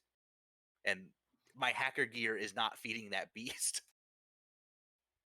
That's fair. And a lot of it's going to be situational, like what's going on at the time, like and all that. So what makes it crack? Yeah. Mm-hmm. Okay. So I could do those back parts later. Yep. All right. Is it back to me then? Yeah, possessions. All right. So my possessions is just eye-blinding techno gadgets. The idea is to always have that right tool on hand. I've got a ton of tech. Multi-purpose little tech items that I've picked up from some seedy dealer in a subway. I just tend to have a nose for this one works and this one doesn't. So looking at those tags there, the first question: what is the most important thing in your possession? And I can certainly shorten this down somehow, but multifunction LED hair lights. Like, I was getting the idea of those neon things, like dreads almost in the actual hair that can do a couple of different things: laser pointer, glitter bomb, lockpick. Pick the right color, get the right thing. Okay. Swiss Army hair. Yeah. Actually, yeah, that's great. Weird. Works. Cyberpunk. How would you describe your possessions in general? Portable tech trinkets, basically. Like, nothing of this is high. It's not going to help me hack, but it might be that right thing for the right time. Yeah, it's. You have a utility belt. Yeah. Exactly. Utility. What helps you conceal your possessions or the fact that you are using them? Innocuous appearance. Like, these things are my hair, or a compact mirror, or a selfie stick, or a key ring. Like, it's like secret agent gadgets. Function, but it doesn't. Secret agent gadgets. Yes. You're Inspector Gadget. I'm imagining a cyberpunk like newspaper that looks like newspaper on the outside, but on the inside you see through it. That's great. It's so cool. It's not eye holes. It's just a one-way newspaper. Yes. I would never do something as dull as a newspaper, though, because the weakness tag is what technical or practical flaws your items or positions have, and that is they are bright. They are flashing lights, they are neon, they are grabbing your attention, they are bejeweled, you are seeing this being there. Okay, that's perfect. Yeah, so they look mundane, but they're very damn noticeable. Oh yeah, it's so not a newspaper, but you're talking diary. That's a one-way. Like you're talking like middle school plastic hardcover diary. Bright pink. There's a couple like bulbs that are just flashing on and off with headlines flashing across the front. It's like the stuff you buy from like Disneyland, like the little carts of like bright, like spinny things. It looks tacky. Just all of it looks tacky, but drat it works. If it works, it works. Get everyone's attention in the wrong way. No one will notice the real you. Yep. Besides, I like it. That's a good one. Yeah, that all works. Yep. Perfect. All right. That's all the possessions? I think so. Yep. I know that I think several of us had personalities. How many of us have personality? 3. Okay. Just not me. I don't have a personality. I'll go first for personality then. You don't have to. My personality is rage. That's what my personality is. You're either meek or very angry. It's one of the two. Let me grab personality. Here we are. So my character's personality is earnest enthusiasm. I want everyone to feel better after talking with me. And then the general description, he's always polite, always smiling, always enthusiastic, very earnest, listens attentively and genuinely. So the first question was, what lies at the core of your personality? And I chose literally what's in the book, and that is the tag, truly wants to do good. Is one of the example tag answers, and that is part of it. So I made that tag. Yeah. And my next question was, what special skill or status did you pursue because of your personality? This is not necessarily, this is almost a social skill. It is personality. I'm very good at finding common ground with someone. And so they'll just be like, they'll hate me, but I'll be like, oh, you like gray. I like gray. Or I'll try to connect with people through any situation. And then for G, what quality or item best expresses your personal style or enhances it? I have a nice suit. Not too nice of a suit. Not like an I'm better than you suit, but an I take you seriously suit. Yeah, so it's really nice, but it's not, you're not flashing the Armani tag. No, nothing like that. It's just a generic nice suit. Like, it's not name brand nice. No. Yeah. But people recognize, oh, that's a nice suit. And I don't recognize it, but that's a nice suit. Exactly. I think I want to shorten the first two, though, a bit. I think I might shorten it to just wants, like, good intentions. I'll make as the first one, if that makes sense. And then for E, finding common ground, I just want to shorten a bit. I think like mediator might work. Yeah, something along those lines. Like you're just good at like getting people to talk and finding that middle ground. Getting people to stop seeing me or each other as enemies. Yeah. Okay. My weakness is trouble saying no. So if someone asks me for something, I just feel really bad turning them down. So that'll be my weakness. I like helping people, so I don't like telling them I can't. My flip one for this is when I get deeply hurt or betrayed is probably when he'll lose it, and then I'll just start actually sprouting feathers and turning into a bird. Yeah. Metal. Yep. That's my personality.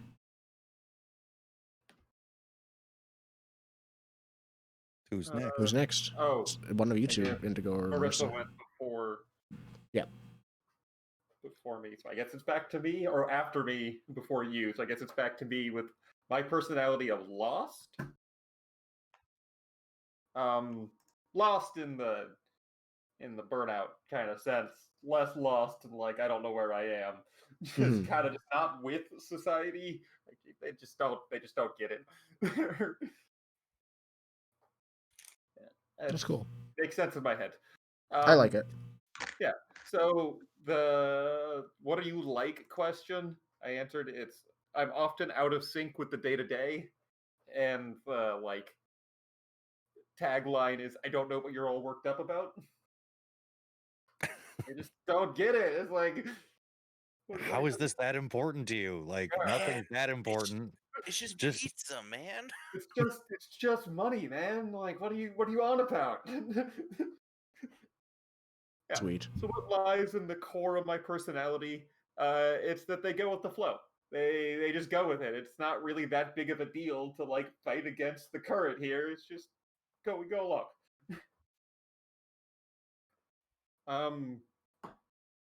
So the next question is, what special skill or status do you pursue because of your personality? It's a quote of "isn't in the system." So you're off the grid. Not so much off the grid, but when you look me up on Facebook, there's an avatar from like when it just first launched, and it hasn't been updated since. It's like it's just a white silhouette. Yeah, no, it's like they put the picture in when they first made the account, but they haven't touched the account in a decade. Yeah. It's like you can find him on Facebook because that's the world we live in, but also you're not going to get anything from it. It's just like that was 4 addresses ago. Like it's like my Facebook account. It's still a picture of me junior year of high school. It's a lot. Smart. Yeah, it just like isn't really like in the system. Like all of the things you would use to track someone down with your like social media skills from your playbook, Marissa, it's not gonna work to find, Thean. They're just not in it. Who doesn't have a tweet bot? Yeah, what do you mean? What's a tweet bot? What's a tweet bot? Yeah. I might need help phrasing this next one, but for what typically interests you, it's where people go when the clubs close, or when the night is over. Where people go when the night is over, like very, very attentive to like where people end up from things. Do we Not want so to much short? how they get there, That's or fair. what they were doing, but like where they end up when it's all over. Because it's just something you notice when you deliver pizza for over a decade. Just like the kinds of places people always seem to end up at night. You get a handle on it. Yeah. If we want to shorten that, do we want to shorten it as a tag to just where people go? If we can shorten it, I'm up for it. I just don't know how to shorten it. Yeah. I mean, like after hours. After hours is good. Where people go is good. After hours. I like after hours. That's a good one. Yeah. Yeah, this is that like night-wise that only applies to a role at like 3 o'clock in the morning when all the bars are shut. It's witching hour wise, basically. it's witching hour wise. Yeah, basically. Yeah. Where can I find something to drink? Everywhere is closed. Yeah, so you know like where the best food is at that time. You know where the people are. You know, like man who opens his noodle cart at 5 a.m, but he's got the best noodles, but they go bad by noon. Yeah. Like that kind of stuff. Sweet. Okay. Yeah. And then for my weakness, the question is, sorry, it's tabs. What aspect of your appearance, style, or physique can get in the way? Always looks out of place. Just like never looks like they're where they're supposed to be. Just like always not in line because they're not noticing the line exists. So that with the pizza car makes you the most obvious person, even standing next to bright hair over there. Yeah. The bright hair looks like they're just dressed up like their VR avatar.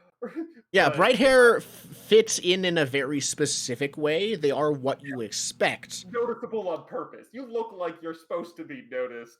Exactly. It just looks like they're Yeah. like, what are they doing? What's going on? Yeah. Marissa's character you would do a double take on. Inigo's character, you would spend the rest of the train ride wondering why they're here. Yeah. You Like, definitely have that conspicuous. Yeah. What is like the number one question Fian hears in a day is, so what's your deal? What are you doing here? I had a pizza. That's I great. had a pizza. Yeah. Okay. All right. I Nice. think that jumps back to me again. Yep. All right. So my personality has some painful names and tags that I'm not a fan of, but the core of it is basically the idea. You see a bunch of sparkles, you see a bunch of glitter, you see a bunch of this, but that is not necessarily what I am. Other people see me as shallow, and because of what I am, but I refuse to change into what they think I should be. Yeah. Sense. No, I get it. Yeah, definitely. I mean, it's like Legally Blonde, basically. It is. Yes. It's like, Thank you. so what if I dress a bit shallowly? Like, it's not for your benefit. Exactly. So, power tag, what lies at the core of your personality? A strong sense of self.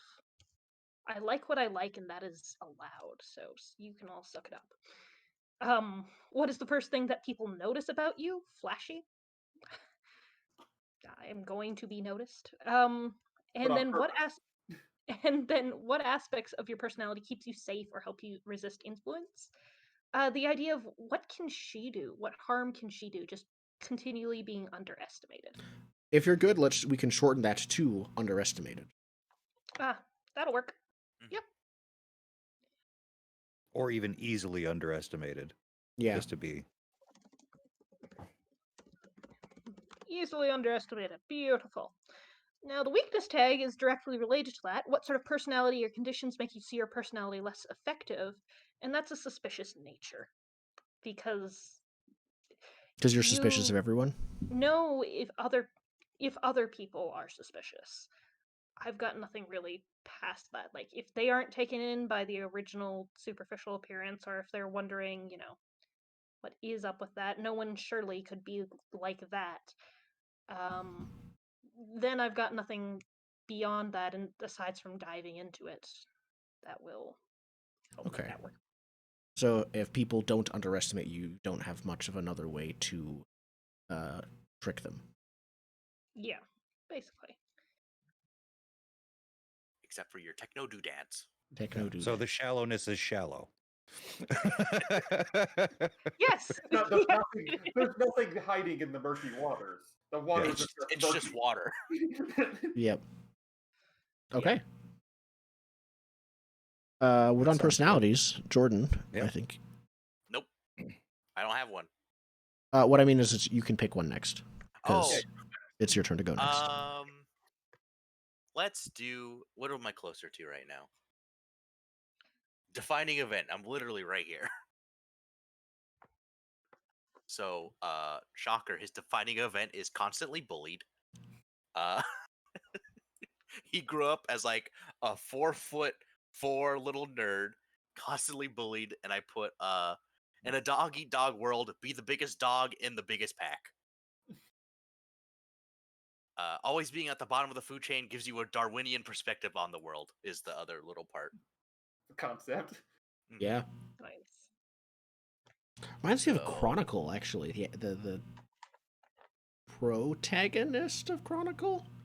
I haven't seen Chronicle. I know Chronicle. it's like that weird superhero thingy. Let's see. So the first question is, what kind of strong emotion did your defining event leave you with? Filled with rage.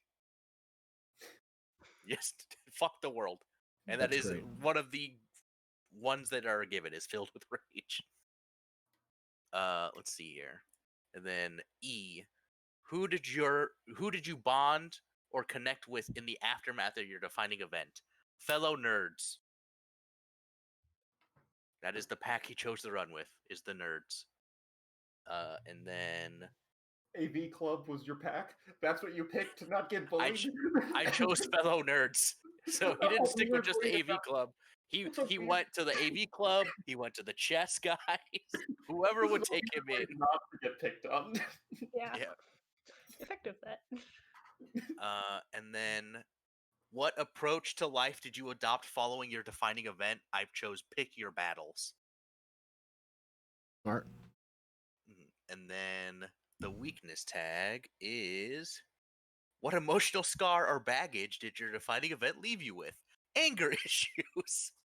Now, What? I had a more specific question. Are these just like general anger issues, or is this like you have a short fuse, or you can't stop, or? Ooh, good Yes. question. Oh, okay. Yes? Blind fucked rage. Just Yeah. Like, in my head, this, like, when he gets angry because he was a hacker before he was a werewolf, he would just like try and like lock people out of their computers. He would like talk shit on the forums. Hack their smart fridge. Yeah, hack Yeah. their smart fridge. Spoil their milk. I remember Oh, this man. video that was going around back when Warcraft was like the big thing. There was this German kid who flipped the fuck out and just like destroyed his own computer because something happened in game, and that's going through my mind right now. He wouldn't destroy his own computer. No, he would destroy theirs somehow.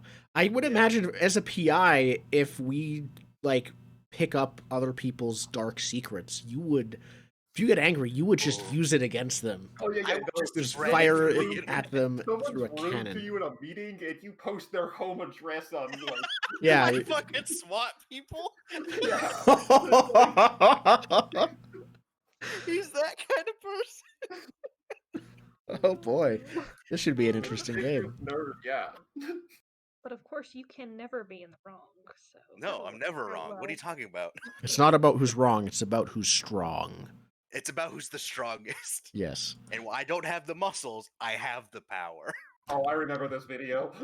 Yeah. Are Great. cybernetics a thing, and can they be hacked? Only one way to find out. I mean, you have a forearms like data jack, so at least minor cybernetics are a thing. Yeah. In real I life, think that the cybernetics that exist here are probably, I'd say, relatively hack-proof.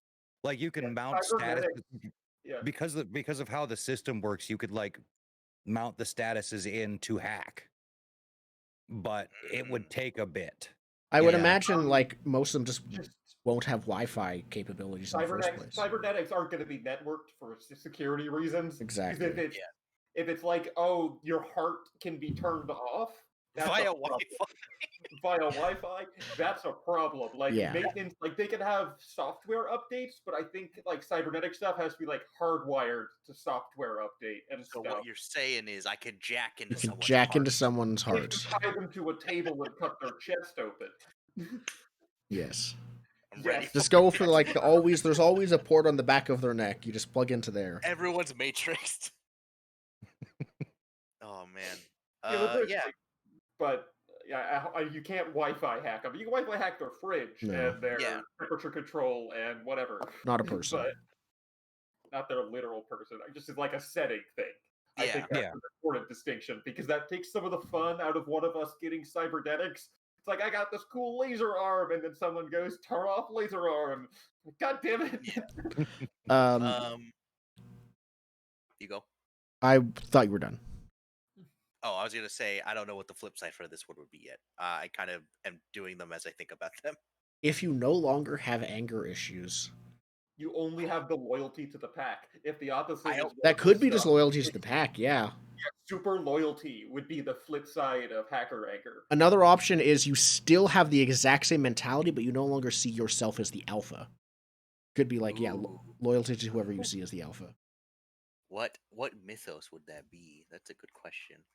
I mean, the other thing is you could go into something like Bastion, right? Because the thing that hurts you the most is no longer an issue. You're tough. You can't hurt me That's anymore. True. Yeah. I'm gonna put "You Can't Hurt Me Anymore" and put Bastion. That's great. Nice. Okay. And I guess that would just be like werewolf regeneration. Yeah. Thick fur, thick hide, you know. And then immunity to non-silver weapons. Yeah. Does anyone have a other defining event? No, I almost went with it, but decided not to. I looked at everyone else's things, and no one else has training either for me. So Okay. Then it's been the longest since I've gone, so I'll go next. I have a routine called office hours. Success of a business is built on two things: marketing and logistics. So Ryland spends most of his days in the firm's office handling bills, invoices, meetings, etc. He does the heavy lifting of that. So my first question for routine, there's possession. Routine, here we go. What do you do with your time? Business manager is what I put, because usually like put your occupation or something equivalent, put a title there. So I just put business manager. I could switch it to businessman. I'm not sure. Business manager or salary man. Like, you do the hours. Yeah, I'll go with business manager. I'll stick with it. My next one is D. Who usually helps you? And I couldn't say no to one of the answers in the book, which was this week's personal assistant. So yeah, so basically we're constantly getting like a new assistant in, and they're constantly leaving. Yeah, they're interns. You get them from a temp agency. Yeah, because that's the most cost-effective way to do it. Yep. I'm going to shorten it. Ethical, because that's an ethical quandary that you're going to need to tackle at some point. Well, she's giving them experience, which they otherwise wouldn't have gotten, and maybe there might not be the best fits, but... And it's experience in an ethical place, so they know what is good ethics before they go to one of these megacorps. Listen, which is a reason for the turnover. You've got to spread those ethics around. Exactly. Also, I don't actually have that much money. They do work cheaper, and it's still an honest... They do work for free. Yeah. The next question is, what did you learn on your daily activities? And I say, right now, I'll shorten it, but it's knows the neighborhood. So this isn't just I'm holding meetings in my office the whole time. I know the area around my office and socialize constantly, and it's almost like having a patrol route, even though it's not a physical one. I know what's up around here. I would almost broaden that out to the city itself, because you're plugged in, right? That's part true. Of your job is to be plugged into this city. I'll call it city-wise. We know what that means. Heartbeat of the streets. Ear to the streets. I am the pulse. Is city-wise good, or do you want me to change it? No, that's fine. I just felt neighborhood might have been a little bit too limiting. That's fair. Because, and it makes sense for someone running a detective business to know. Yeah, I'll have all the places in the city where would be relevant to you. Yeah, I network, and I network smart. Okay. Now my weakness tag. So, who or what can interfere with your routine? Karens is my answer. This is just when someone demands my attention, demands that I stop my routine, and demands that I drop everything for them. You know how I said I had trouble saying no with my personality? This is a symptom of that. Yeah. We can't escape them even in cyberpunk land. So, a little question about that. Is there sort of a history of maybe some dissatisfied customers? Probably had their pictures taken or something I think, like that? Yeah, I think so. I think I'll leave it vague as to why, but there might be it might be something to do with if we are, well, I guess my question is, are we starting where the mist has already occurred, and maybe there's some people who are dissatisfied with supernatural explanations and now think we're hacks? I think that or the mist is immediately before screen, so it's like so we can reference, like, we don't, by the start of the action on session 1, there is mist already in place, so we can reference back to it, but not so long, not super long ago, like right after the mist we start. So then I think what it is it's just people that are unhappy with my services, not because I did anything wrong, but you'll have like some people some people who are individuals, not corporations, still want to make me do ethically wrong things. Like, oh, I want you to blackmail my husband for me, or my spouse. I want you to, Well, is there maybe a history of people not getting the answers they want because that's the other part of it? Thing? Yes, I tell them the truth, and then they basically say it's my fault that this terrible thing happened, even though all I did was deliver the message. Yeah. So there's a variety of reasons, but it's Karen's actually might not be the right word for it, but it's a good shorthand. Don't shoot the messenger, maybe. For work, wounded messenger might be a I'll go with wounded messenger. Yeah. Okay. And I know at least one other person has routine. I have a routine. What do we got? It's pizza delivery. I'm astonished. I'm sorry. I had a concept for this character. What do you mean your character's consistent? Job. How dare you? Oh, I have reasons. Pizza delivery. That's the activity that takes up most of my time. The big thing for it is I can't afford the fees if I quit or get fired. Like, it's the car? Or no, just like, but everything involved, because I don't like send up checks for pizza supplies. They keep me on the hook with like free delivery, and it just comes out of your wages kind of thing. So I'm just always, but the car's tied into that too. I'm just always on the hook for this pizza business. So they're outsourcing their entire, like, they just they give you the order, you handle everything else. It's a pyramid scheme pizza delivery company. That's horrifying and amazing. Yeah. Like they offload all of their costs onto the people, so I can't really afford to quit. It's basically a referral business. The actual, I can see the ad for this place, the recruitment ad. Dude, make your own hours, work on your own time. Own your own car, like. And then even to customers, it'd be like, the pizza is ready and here, and it just finished 30 seconds ago. It's piping hot. Yep. I have a dumb name for this pizza company now.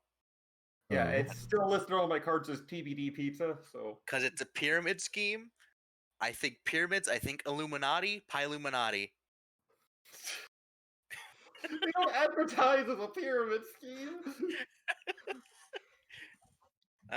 They might. They might obviously have a pyramid logo made out of. Oh yeah, it's a pizza slice logo.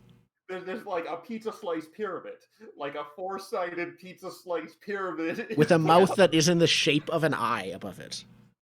It's just a singular pepperoni in the middle. Pepperoni. Yeah, it's the pizza slice with a singular pepperoni in the middle of it.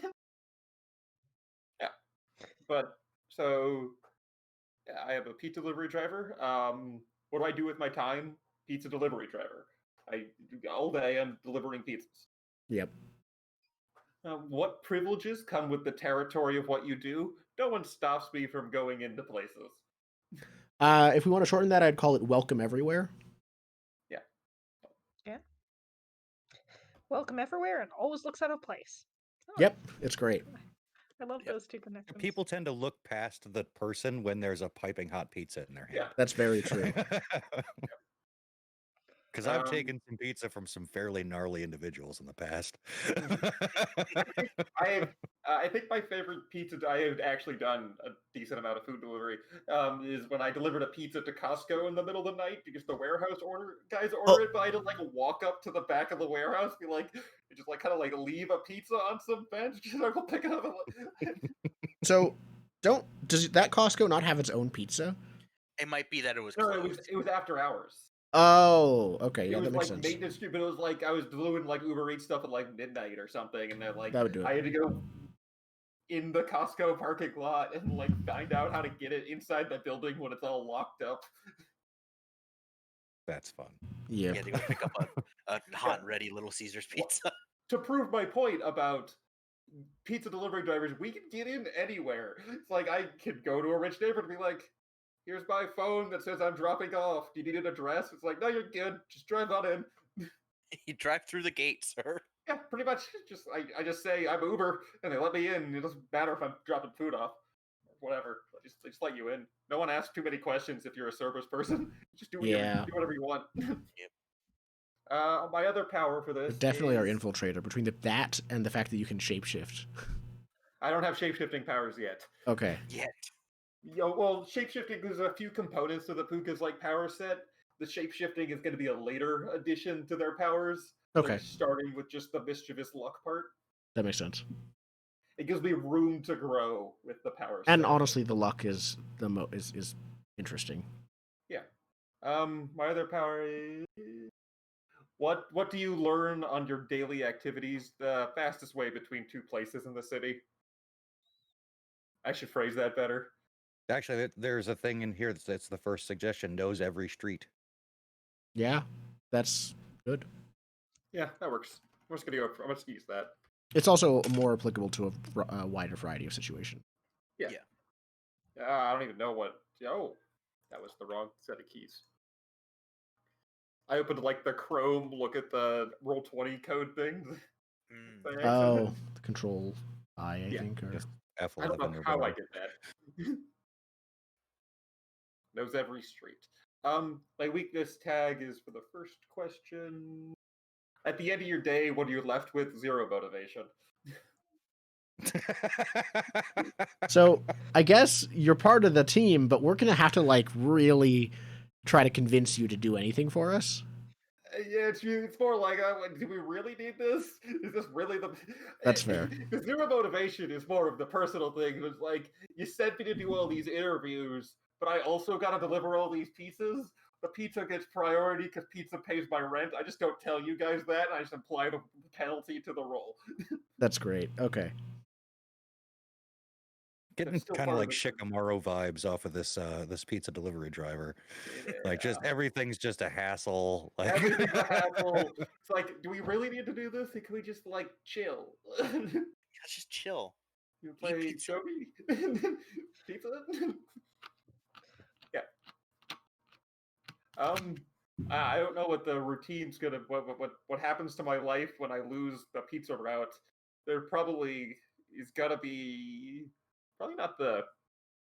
That might be the powers where I get the like shape-changing powers after I lose the pizza delivery route, because the pizza delivery route is a routine that grinds my life into the mundane world. Mm-hmm. But if I lose it, I can't afford... I already stated at the beginning, I can't afford the fees if I quit. I can't afford to be as human if I quit this job. So I start changing shape when I lose this job. Okay. I can't be human after that. That's great. You can be whoever you want. You don't have to be the pizza guy anymore. I just can't be human. I can't and you are never home. Sweet. Yep. That's the routines. Yep.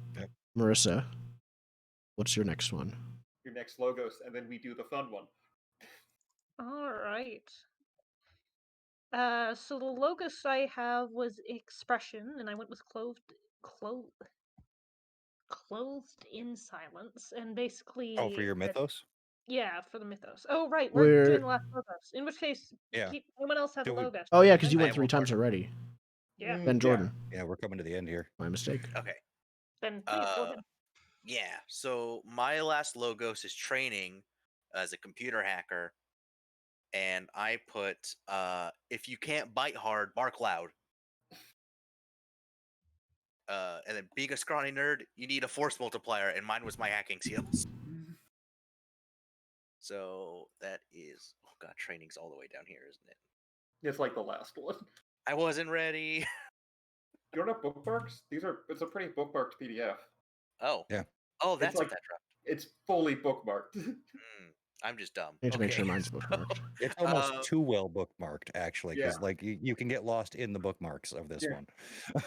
So the first question is, what do you do or know best? Computers. Very simple. Within your field of expertise, at which specific skill or subject do you excel in? Hacking. And then E, what quality or trait did your training foster? Quick and effective.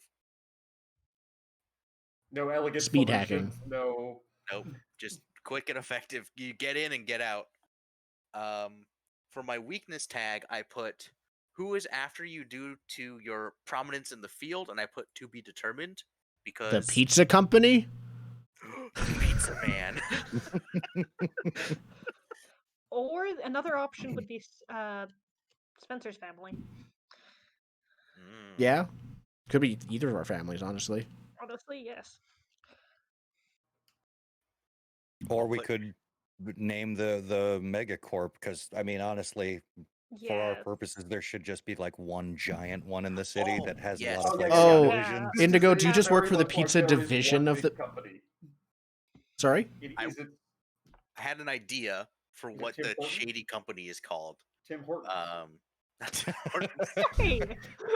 I'm not opposed to that. Shots fired.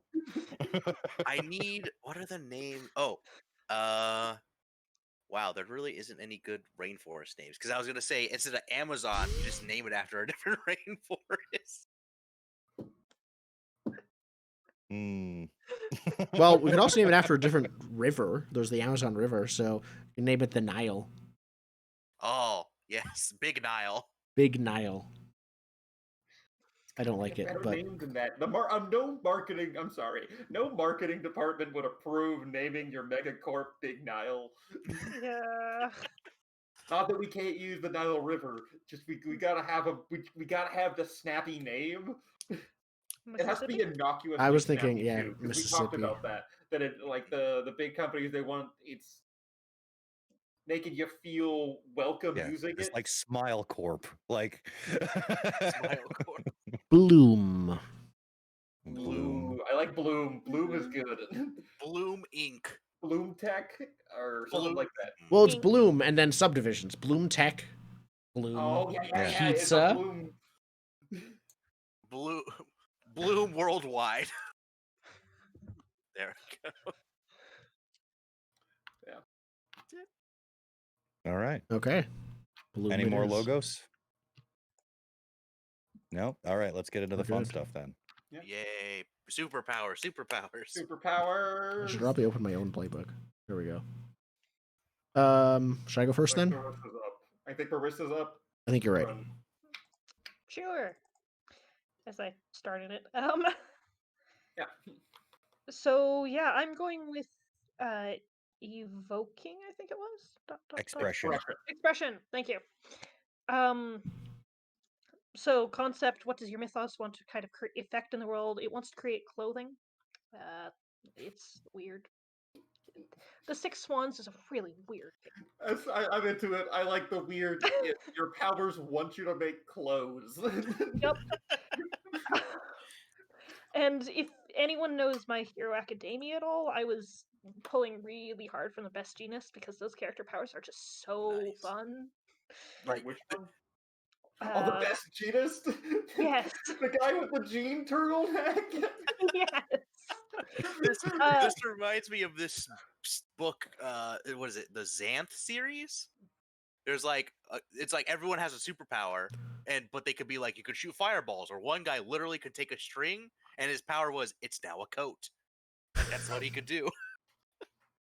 There's a One Piece character who puts leaves on people's head, and then turns it into an outfit. Or disguises it in some way. That's great. Yeah, it's very, bad powers. So, weird power tags. Yeah. What is the most common way you use your mythos to affect the world? Debating or fabric control? Yeah. So, yeah. What conditions or situations enhance your mythos' expression? I'm grabbing from another part of my mythos here and saying in pain. Originally with the fairy tale, what these clothes were made out of was thistles and thorns. So basically, if I'm in pain, this is more effective. Great. Self-flagellating fucking Taylor. Yep. Nice. What special variants or specific uses of your mythos' main form of expression have you mastered? And that was fabric proliferation, like just as you were saying, you've got one thing and it is suddenly a whole lot more thread than you thought it was. I think that one of these questions we added an extra strength and an extra weakness. And this for one card. So I need to between do your that. I logos haven't done and that. your mythos, you can do one extra weakness, one extra power. I also did it for my mythos. I didn't do that yet. I didn't either. Exactly. So the last power tag I have on here is what trick shots or special maneuvers can you do with your expression powers? And that was constricting the weave. The idea of, okay, you are now wearing a straitjacket. Enjoy. So you are a dryer on super high. You just like shrink the clothes down. It's a matter of you are not going to be moving. You are now cocooned in whatever it is you're wearing. You try following us. Yeah. All right, and the weakness tags we've got here is what situations or conditions weaken or suppress your mythos expression. And again, pulling from my mythos here, communication. If I communicate, like in the mythos, she had to do this for 6 years or in complete and utter silence for the entire time. You can't So monologue. if I try and communicate in any way, text, body language, motion, you guys, those powers go away. You can't tell us what you're doing. You just have to do it. Yeah. And the second weakness tag, what happens when you lose control over your mythos expression? And entangled in thread, basically. The idea of, okay, I've managed to cocoon you, but if I lose control of this, then I'm going to be stuck and not moving for a while until I can get myself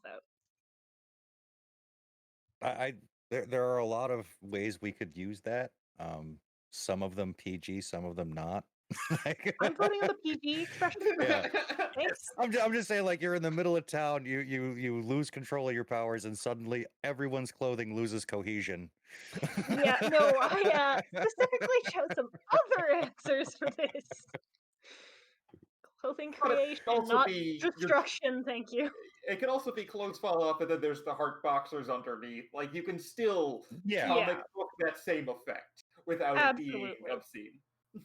The powers I am specifically looking for, create more, not destroy, because that is, again, with the mythos, like, they want to make clothes, not take them away, but yeah. Mm-hmm. Yeah, so you lose control of your powers so that everyone's wearing down jackets in the summer. Exactly. Everyone, or more a matter of I'm stuck and not going to be moving for a bit. Oh, right, and this one has the mystery there, which is... I had a little bit of trouble with the mystery because I wasn't sure if it was supposed to be directly connected to the rest of this. So again, I picked the thing I was interested in and linked it back to the mythos, and that's how can I share the truth with others? And in this case, the truth of the mists. So...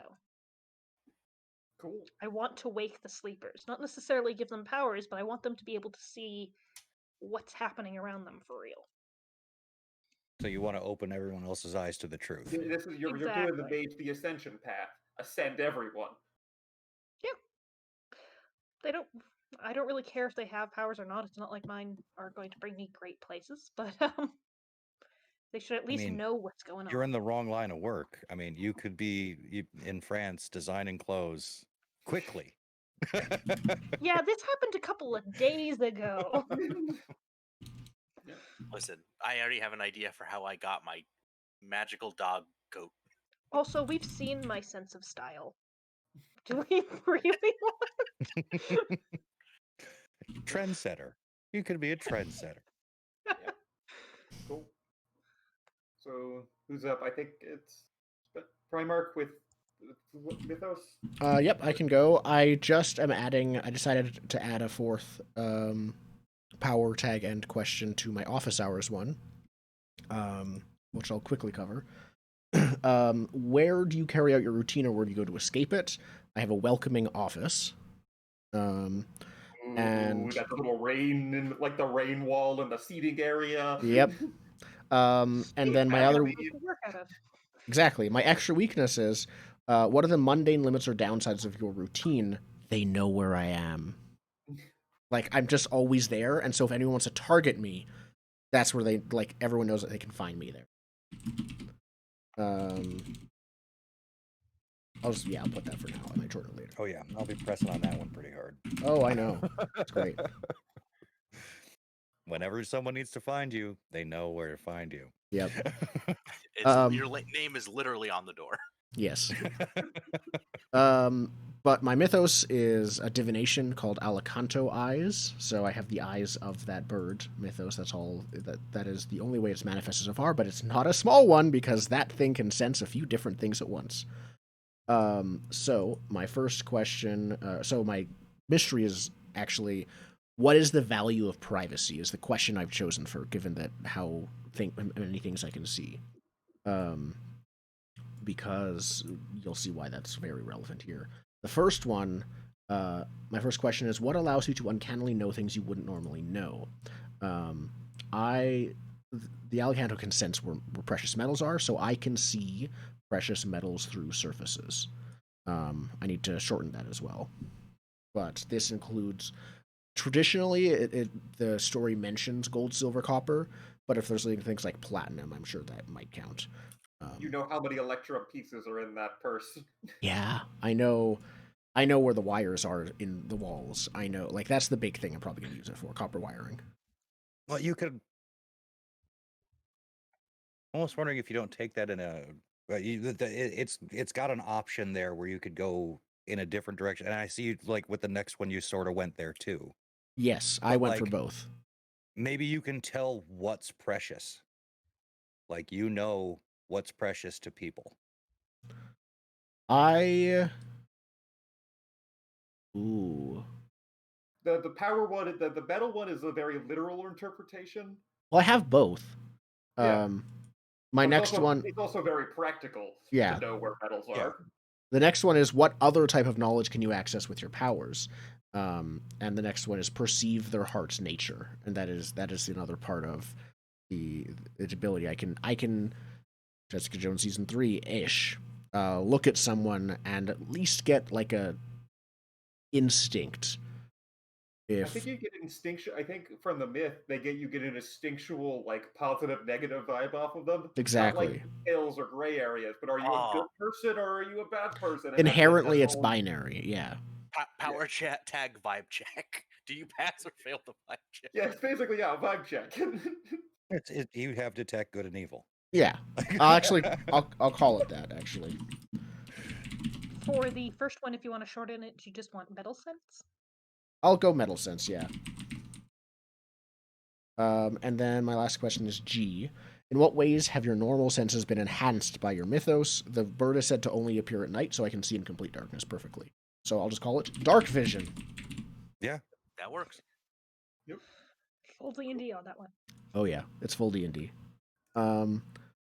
My question is D. What must you have in order to use your divination? The bird eats metal. My powers don't work unless I eat metal. So it's literally just must eat metal. In order for, yeah. But diet. It's a special diet you gotta maintain. It's not only metal. I cannot. It's. I have to eat metal. It's like Mistborn, basically. I have to eat metal in order. Not. It doesn't literally get burned up, like in Mistborn, but I need to do it in order for me to access the powers of this. If I've recently eaten metal, then I'm good. Would a high iron diet also count? It probably has to be also similarly precious metals, like precious metals. Yeah, which means I'll just have like bags of copper wiring, like licorice, just like yeah. Gross. Do you like the taste of it, or are you just kind of okay then? It's an acquired taste. It probably doesn't taste great for me, but it probably doesn't taste like normal copper anymore. Yeah, it's not repulsive to eat for you anymore. Whether or not it's good is a different story, but your body is not because if you try to eat a copper wire, your body's like, nope, this is bad. Don't put this in your body. I am capable of eating it. So I assume then you're not going to get metal poisoning either. No, I won't. Okay. It's lost if I resist the urge to eat metal for too long. I am replaced by my defining relationship with my wealthy CEO mother. Basically, we're no longer no contact. We're definitely not getting along, but it's no longer no contact. And I think that's part of like, I fall back asleep if I lose that before I flip another one. So I start, that has become an important part of my life. So yeah, the way we're starting out with 3 and 1, odds are you're not gonna fade your only correct. Superpower. Just because of how we play these things, so that there's not much danger there, but it could eventually fade. Yep. Yeah. So I have that there as what could happen. That's cool. fine. Cool. Indigo next. Sure. So I'm also doing expression, and it's probability manipulation. So first off, the mythos question is, what happens when this wave of probability I'm writing stops? So if I stop going with the magical flow at this point, what happens? in too deep on the writing this weird unseen force of karma. I'm in too deep at this point. It's if I stop going with it, something happens. So that means the flip is going to be a defining event, but that's going to have to come up. What the defining event is, we'll see. But the flip side is pretty obvious, in my opinion, for this one. It's that a defining event happens. We'll just have to see what the event is to figure out how that impacts the character. Yeah. It's a good call. What the power wants, it wants to distort the fortunes of the unexpected. It's about the mischievous change, less about helping the good people keep going or helping stop the bad people or whatever. It's about an interesting change that makes a good story. So that's what the power wants. So the first question is, what is the most common way you use your mythos to affect the world? And it's to bless people with good fortune. Here is a bit of good luck. Do you think that your power would do that if you get a good tip to the person who tipped you well? Yeah, or it's they're searching their pockets to find money to pay for it, and they'll just oh, what about that over there? And there's a $5 bill sticking out of their drawer or something. Okay, cool. Things like that. So with that, just to throw some mechanics in as well, there's a move called Change the Game. And with Change the Game, you can basically create story tags with the juice that you generate, or give a beneficial status to someone. So you could give them lucky. This is a buff power. This is a buff power. I will be using this move a lot because the follow-up one is question B, which is, what useful reverse effects can you exert? I can take away good luck. If the bad guy's on a roll, I can throw a wrench in the works. I can stop their roll. Their plan suddenly starts falling apart. Do you want to suddenly a banana peel? Okay. Is this taking away good luck, or is this inflicting bad luck? Taking away good luck. Okay. You don't inflict bad luck. Fortune and taking away good fortune. Okay. It's not making a bad situation worse. It's stopping the rolling, because it's specifically what's the reverse that you could use. Okay. The next question is F. What special variants or specific use of your mythos main for? Okay, it's a special trick, and it's to take away good fortune and to put it in a coin. So the extension of taking away the good fortune is you can also store it in this coin. Yeah, I can take and hold it. I can take and hold their fortune, and that'll come into contact with my weakness. I actually spent too much time thinking about it. One of the weaknesses is question D. What repercussions are you bringing? What are the repercussions of bringing your mythos in the world? And it's that karma is a zero-sum game. So if I give someone good fortune, the karma comes from somewhere. So is it that same person, or is it you're taking away someone else's good fortune? It's unclear. Okay. Karma is just zero sum. You cannot create good karma without creating bad karma. Yeah, it comes from a weakness tag, and it's more than likely going to take away from your roll. It might be that some of your good fortune has to go away. That's exactly what it is. Oh, I bless you. My next roll, I'll invoke the weakness tag because it came from me. Okay. Some of these will need to shorten. Actually, Yeah. Yeah, do I shorten mine? Yeah. I did shorten mine. Okay. And then I also did the supercharge on this one, so I have one more weakness and one more power. I see. The other power is for question C. What useful quality does your main effect have? Right place, right time. Like Okay. I'm standing behind the bench so I don't get hit with the shrapnel. I didn't know why I was standing behind the bench. Yeah. I felt like I had to. But I was back there. And then this is a creature specific mythos like weakness, and that is like cold iron. Yeah. What situations or conditions weaken or suppress your mythos? And it's cold iron. Like I can be warded off with, like my powers can be warded off with cold iron. Like cold rolled, like iron wards off my powers. Okay. Nice. So the strong and the sturdy and stuff that makes sense if you're going to go metaphorical about it. Yeah. But like if it's too cemented, I can't affect it. Okay.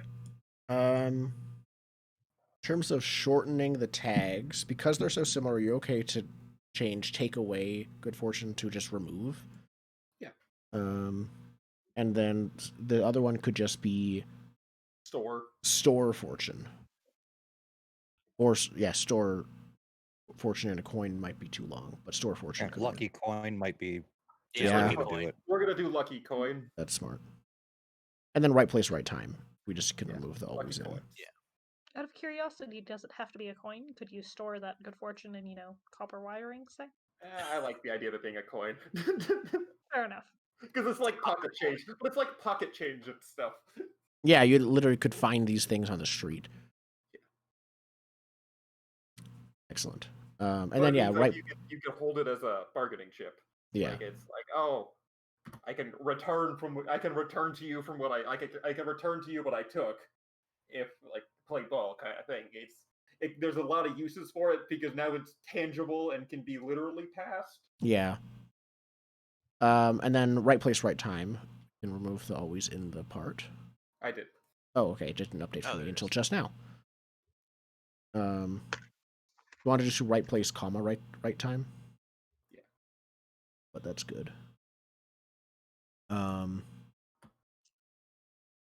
And then can be warded off with cold iron spikes. Cold iron. Weakness. Weakness is cold iron. Yes. Yeah, because it is under weaknesses. Karma. And we probably will go more metaphorical with the cold iron, just like of course. If it's substantially in the real world and a pure thing. It's just the least it's the most mundane thing where it's like axe meet wood. I cannot stop that. There's no probability to manipulate. Yep. And can we shorten the second weakness to 0-sum karma? Sure. If that's good. Perfect. These ones will probably be like many of these will need to be shortened for most people because the powers, I'm sure, take a bit longer to explain. Mm-hmm. Awesome. I think I'm the only one who didn't do my mythos yet, right? Yep. Yeah, because you went immediately before we started doing mythos. So, mine is a wolf cloak jacket that is a relic.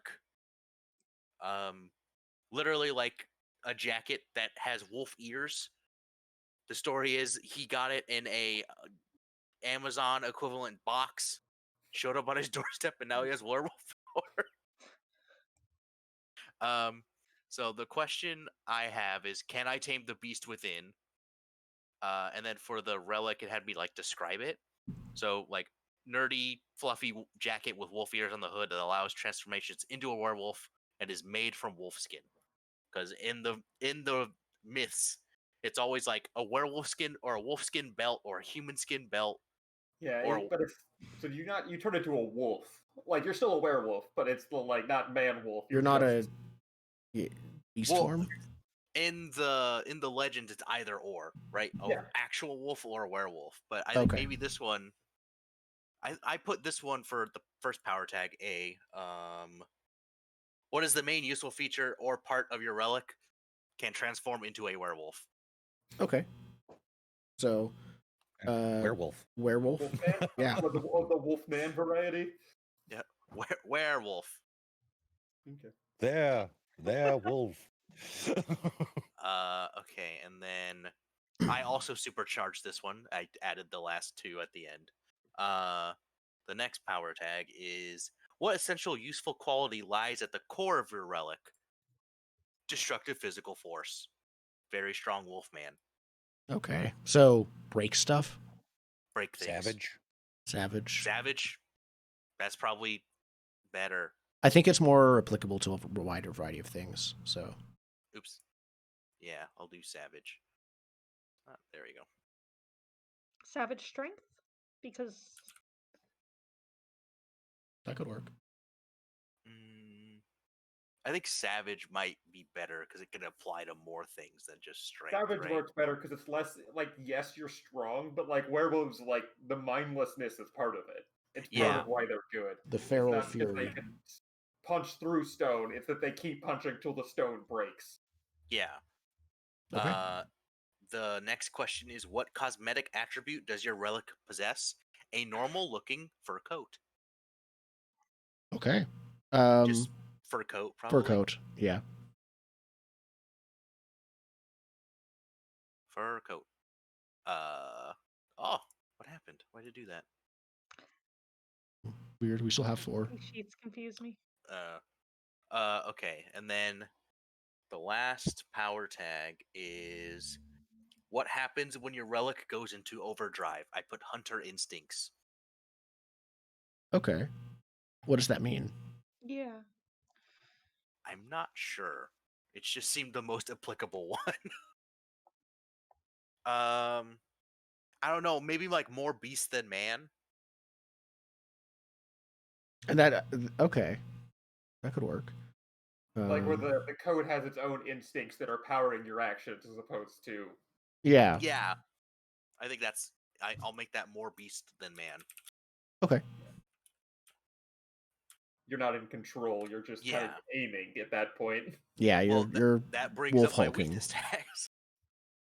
So the first one, I just do them in letter order.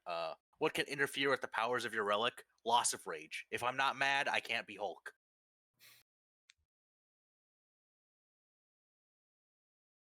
Can be calmed is really what it's loss of rage. Like I still think works for that. Yeah. I feel like that needs rewording. I don't know. Hang on, I'm reading over some. Okay. I'm just double checking. Currently, you are not weak to silver, at least right now.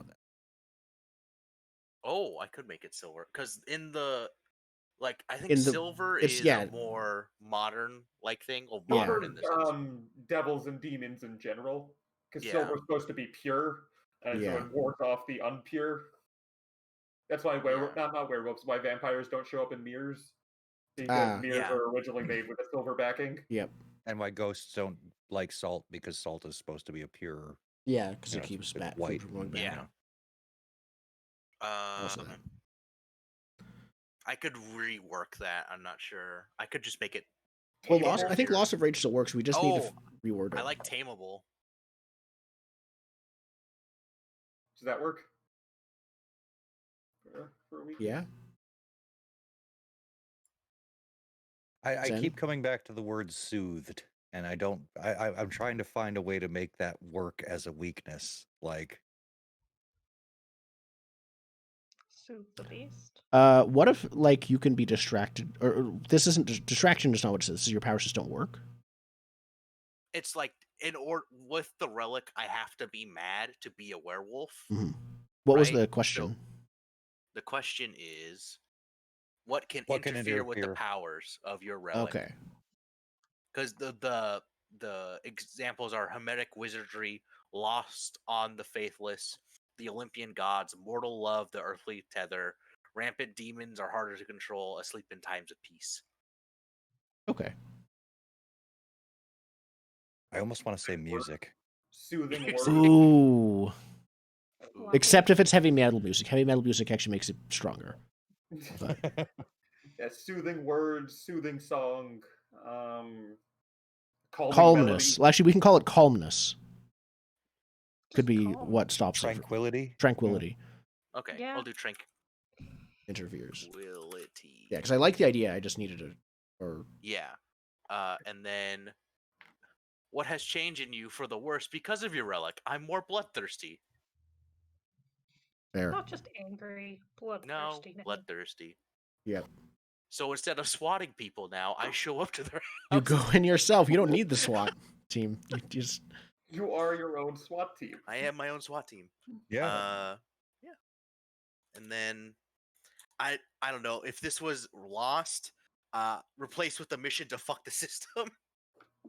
I tamed the inner beast, time to tame the outer beast. Perfect.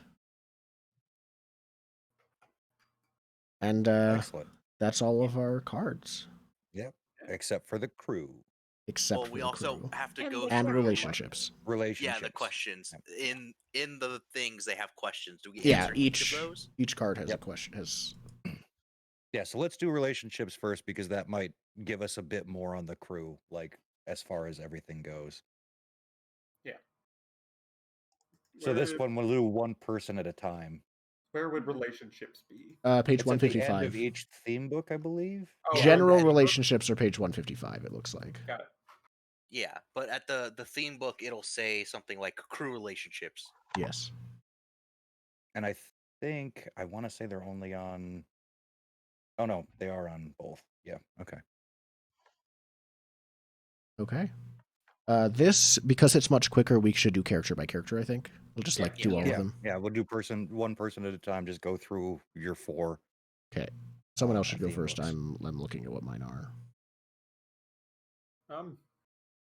I can start. I'm pretty good at bullshitting. All right, so crew relationships. When creating, so the first one we're going to do is the routine for pizza delivery driver. So what do I do? Do I do 3? Do we each answer 12 relationship questions? No, I think you choose one of those. You choose one of the 3. And then see which person wants to be part of one of the 3. Yeah, one of the 3 per card, I think.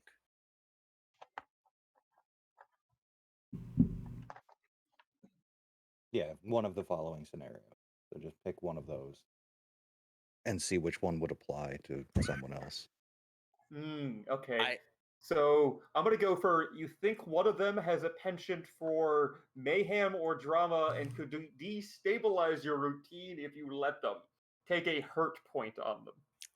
I'll add it. Does anyone have a suggestion?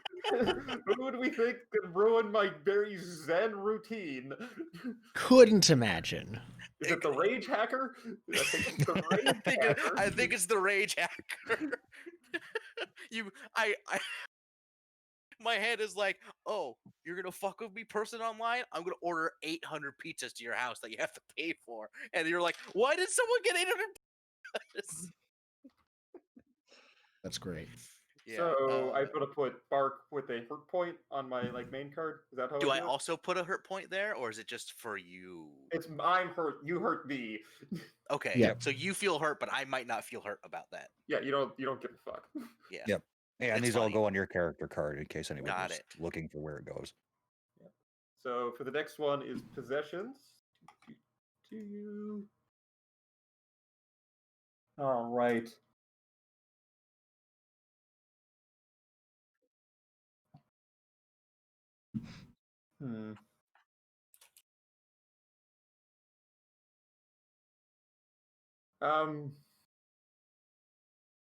Someone admires the pizza car. One of them admires what you have. Who is super into the pizza car? I might take that because of the bright company logos and the flashness of it. It just needs to be rebranded to your brand. Yeah. So I take a health point with Nicole for pizza car. Besides pizza. Yep. I also like the last name with Dupressi, but my brain always changes it to Depressi. I don't know why.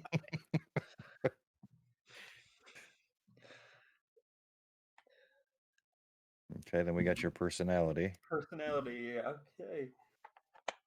One of them dislikes something about your behavior and is repeatedly making comments or trying to get you to change. Ask them what they dislike and what it would take for them to be happy with you. I want to Whatever they hire say, you, take a hurt. but I don't pay enough, and so you won't. Is that part of it? Is that not personality enough? I didn't hear it, sorry. Oh, what if I wanted to, like, have you... I think I wanted you to, like, step up, and that probably includes, like, hiring you for more than just what you're doing, but I probably wouldn't be able to pay as much as the pizza guys, which I know that's saying a lot. It's about the lost thing, not so much prioritize. It was lost. That's what I was wondering. Change his personality. You want him to be more active. So then I think it's I'm like, no, you have you have so much potential. Why are you wasting it? Okay. We could do so much good in the world. Where did that bag of Funyuns come from? We were talking. Yes. So I'm gonna write that down as well, so I know to write that. Very good. And then on the character card, it says story tag. What's a story tag? A story tag is this. Oh. So there are temporary abilities, qualities, perks, and items possessed by your character, like a cleaver you picked up, a wolf form you adopted, or the ability to fly bestowed upon you by a vampire. Okay. Or some independent objects that might affect the story, like pouring rain, or the police are in a scene, so there's a tag for the police. You know. Or the gingerbread man. Oh no. Yep. Okay, so they're more like temporary tags. Yeah. Okay.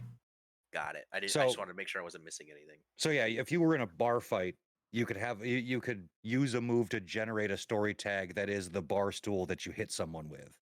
You know. Got it. Yeah. So then I also have my mythos. That's expression.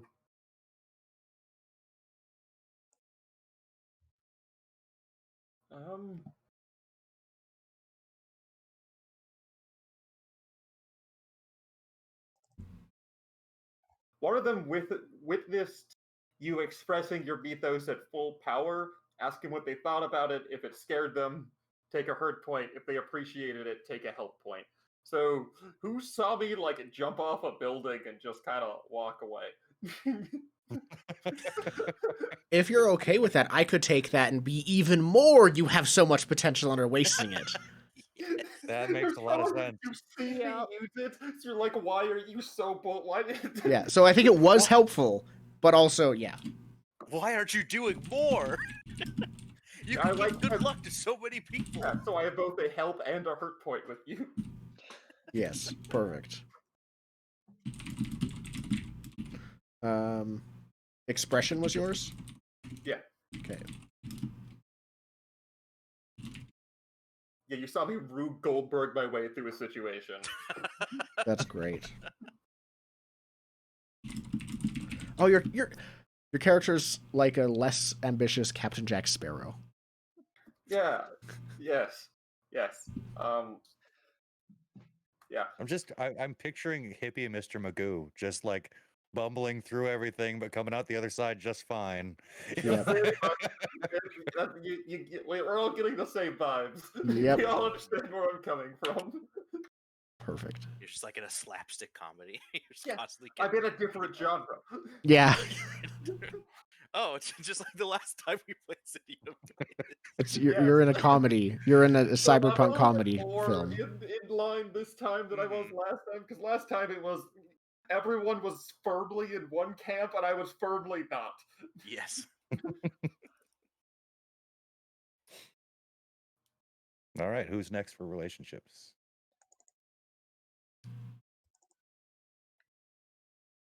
I can go next. Oh. No, please, you go first. Okay. So I've been looking at mine. I have 2 picked out for potentials. So for my routine, someone views my routine as rather prosaic, mundane, or repetitive. If anyone wants to see my like business hours thing, is just like very real repetitive. tall, buddy. All right. So I ask you whether you look down on me for it or admire me for it. I look down on you for it. You're shackled. You got that monkey tie on. You're. Oh, that's great. So, with Fion, is how it's pronounced? Fion. Fion. I will take a hurt point. Put a pronunciation guide on there. My next one from personality. This person's personality seems to be the exact opposite of mine. I'll take that. Even if okay. If I'm it makes an angry it boy. so, if it makes it easier for my personality to shine or for me to be myself, I get a help point. If it comes into conflict with me, take a hurt point. We haven't played yet. What do you think? I'm the angry person that causes the Karen to call you. Okay, yeah, hurt it is. I am that man. I am the one that had to sit in reception one day, and you were like, "Never again." Never again. Yeah.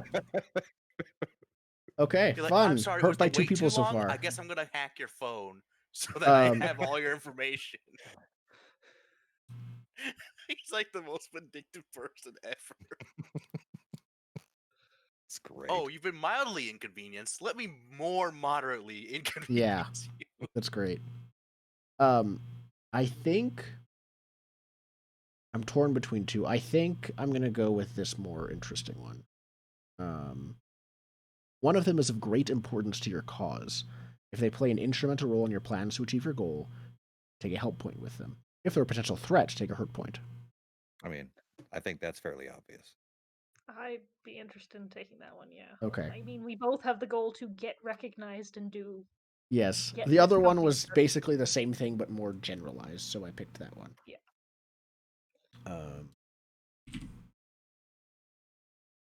Go. And I will put that down so I get it. It's gonna be a better place to put that. To like write it down. Yeah, there's not like a note. Like you could put it in the bio and info page of your sheet, but I'll put it in the bio. Yeah. Yeah, I'm doing that with mine. And I then just meant like the I tried to put a pronunciation guide on my character sheet. I didn't like the way it looks in Roll20. I see. Divination. My question for that. Let's see. Oh. I use my powers to learn a shocking secret about one of them without their knowledge could be an option. Oh, fun. And given that I can see into people's hearts, it might just be like, oh, this is a bad person, but I like them, but they're a bad person. I'll take it. I'll take it. I'm a bad person. Okay. You're like, oh, like he's a bad person, but I understand why you're a bad If person. it made you feel closer to them, take a help point. If you were disgusted or horrified, or if you plan to use it against them, take a hurt point. I'm gonna actually take a help point, I think. Yeah, you like you understand. Listen, why I know why Tor is you're such a angry. shitty I know why you're a being. bad person. It's not okay, So but I Is understand. your relationship more about like refining the anger and targeting it? I think that's what I'm toward, trying like, to do. Useful things. Yeah, I'm trying to aim you. Mm-hmm. Yeah, you don't really calm down the Hulk. You aim the Hulk wherever you need him to go. Exactly. And say, "Go nuts." And that's my last question. All right. 2 down. Sure. I'll pull out things in random orders and see how fast I can go. That's how I did it. All right, so possessions. I'm gonna go with one of it admires what you have and maybe secretly desires it too. Take a help. I like shinies. I like your techno gadgets. I want them. Absolutely. I'm like, man, I wish I had cool shit hanging from my AR goggles. What neon lined AR goggles? Gotta get that RGB. Yeah. Yep. my guy's just a gamer without all the gamer accoutrement. See, I sit here making fun of it while typing on a rainbow light up keyboard. Yep. I added a similar keyboard to my Christmas list. I got this my pro tip for getting dumb gamer stuff like that. Wait till after Christmas when everyone does the open box returns at Target. You can get them for super cheap. So I got my headphones, mic, keyboard. Like that's how I get all of my it's Christmas present returns. That's great. Another tip with them, don't have them light up as you hit the keys. It's really easy to figure out passwords that way. Mm-hmm. True. Mine's just a constant shifting rainbow hue. I can program mine to do different shit, but it's all very annoying. Beautiful, beautiful. One of them accepts the way you are, maybe even likes your personality. Take a help point on them. If I've got no takers, I'm happy to switch. Nope. I was saying I can do it. There we go. Yeah. I don't know. That's just how you are. You're a bit extra. You always got some fun toys. That's cool. You're ready for it. Yeah. What if it floats You're ready boat? to chill. And that self-assured thing, right? You're like happy, you're comfortable in your own skin. That's also really part of it that's being appreciated. It's like you know what you want and you do it. Awesome. Okay, crew relationships for mission. I do not want to do exactly the same thing back to you, Spencer. Well, I think the other one's also fun. Well, aside from the last one, which makes no sense. One of them has aided in your efforts and earned your gratitude and respect. Let's go with it. I don't want to take that one. I'm not against if you want to, Jordan Atari, taking that because of the social media thing. I'm quite happy to switch over to other ones. I didn't hear it. I was lost in my brain. One of them has helped your efforts and earned gratitude and respect. And this is your social media thing? It includes it for the mission. This is the get recognized. Yeah. Yes, I will bot your accounts for you to get you more recognized. Fantastic. We've hired a whole team of Russians to sit in a room and give you likes. It's not even that. It's like you set up fake accounts to like and retweet and everything. Quick bookkeeping note. We're all just keeping track of our own questions and who we picked for them. Is that I have written down all of the ones on both sides, but I know I don't need to. Okay. So as long as you know you don't need to, that's fine, because I'm only writing down the ones that are my questions and who I put for them. That's what I was going to do also. Yeah, at the end I will be writing all of this down. I can't think and type. Yeah, sorry. I can't either. And the last one is expression. Let's see. Nope. There.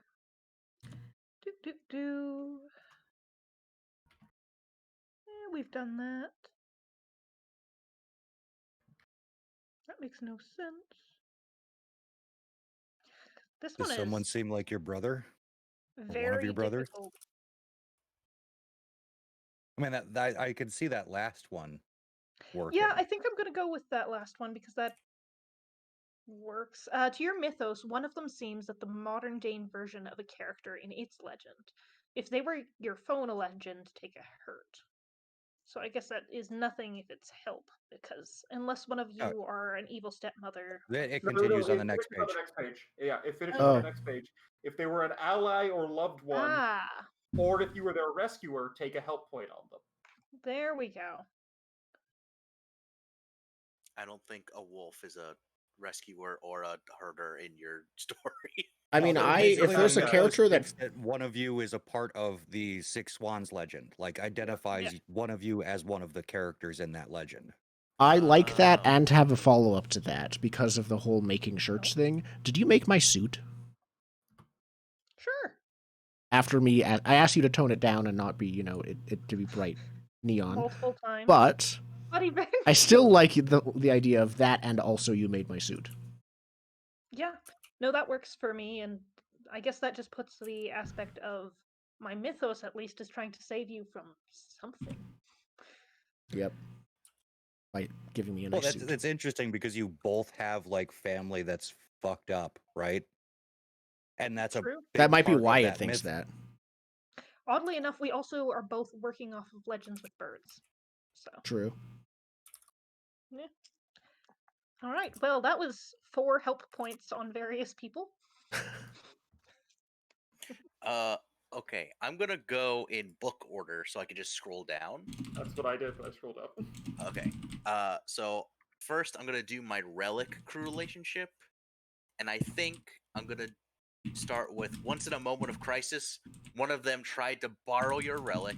What happened next? If you didn't like that, take a hurt point on them. If you thought they did right by your relic, take a help point on them. Who wants werewolf powers? It was cold. If someone else wanted it, it's fine. But it was cold, and that looked warm. I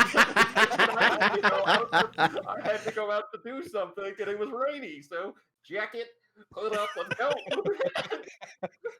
That's the best. That's definitely a hurt. Because like, what are you doing? That's a powerful artifact. I didn't like turn it on or anything, but I like traipsed around the city with it. Borrowed it. I'd like to think that you did turn it on and that company insurance came in handy after you fucked up that Oh, no. I ripped open the back of the pizza sedan to eat the box of pepperoni. Yeah, you did it, but were way less violent, and you half like dishonored the coat. You just like got the munchies. On it when you got it back. There was like dried cheese in the fur. Like... can I have 2 hurt points for that? That's funny. Okay. And then what is next on the list? Let's see here. I think it'll go defining event. I think the only one that makes sense here is one of them is trying to help you or make you get over your defining event and move on. If you appreciate it, take a help point on them. If you resent it, take a hurt point. That's that probably like me. Yeah. Yeah. I'm trying to be everyone's big brother. Do you appreciate it? You don't know what I've been through. I'm going to take a hurt point. That's great. Ryland. Okay. And then next should be, I think, possessions. By the way, since we're assigning them, this is what help and hurt does. So help represents your desire and ability to help your crewmate. Hurt is the opposite. Yeah. Yeah. Unhelp them. Unhelpful. Okay. So it's okay. They're a special type of juice. Yeah. Sweet. So many keywords in this game that we're gonna have to learn, but there is so many keywords. There's like exploding, like I think it's like dynamite dice or something. Yeah, well, this is effect is dynamite. Dynamite by like you improve it, and basically that's your 12 plus is awesome. You make it dynamite. There's juice. There's hold. There's help and hurt. Okay, actually, I think juice might just be hold with a different name. Juice and there's like everything is a type of hold. Statuses can be a type of hold. Tags can be a type of hold. You know. People have taken some real calling this powered by the apocalypse is really. It's only powered by the apocalypse because someone else did this first, and this is spiraling off of that. I don't know. I think I would still call it firmly powered by the apocalypse. They're taking the tags to the extreme. That's fair. I am changing that hurt with Ryland to help because you're the only one who's cared enough to try so like you pretend to hate it on the outside. No, well, the inside you're like, he noticed. You appreciate that he's checking in. That's great. Let's see. Cruelly. Okay.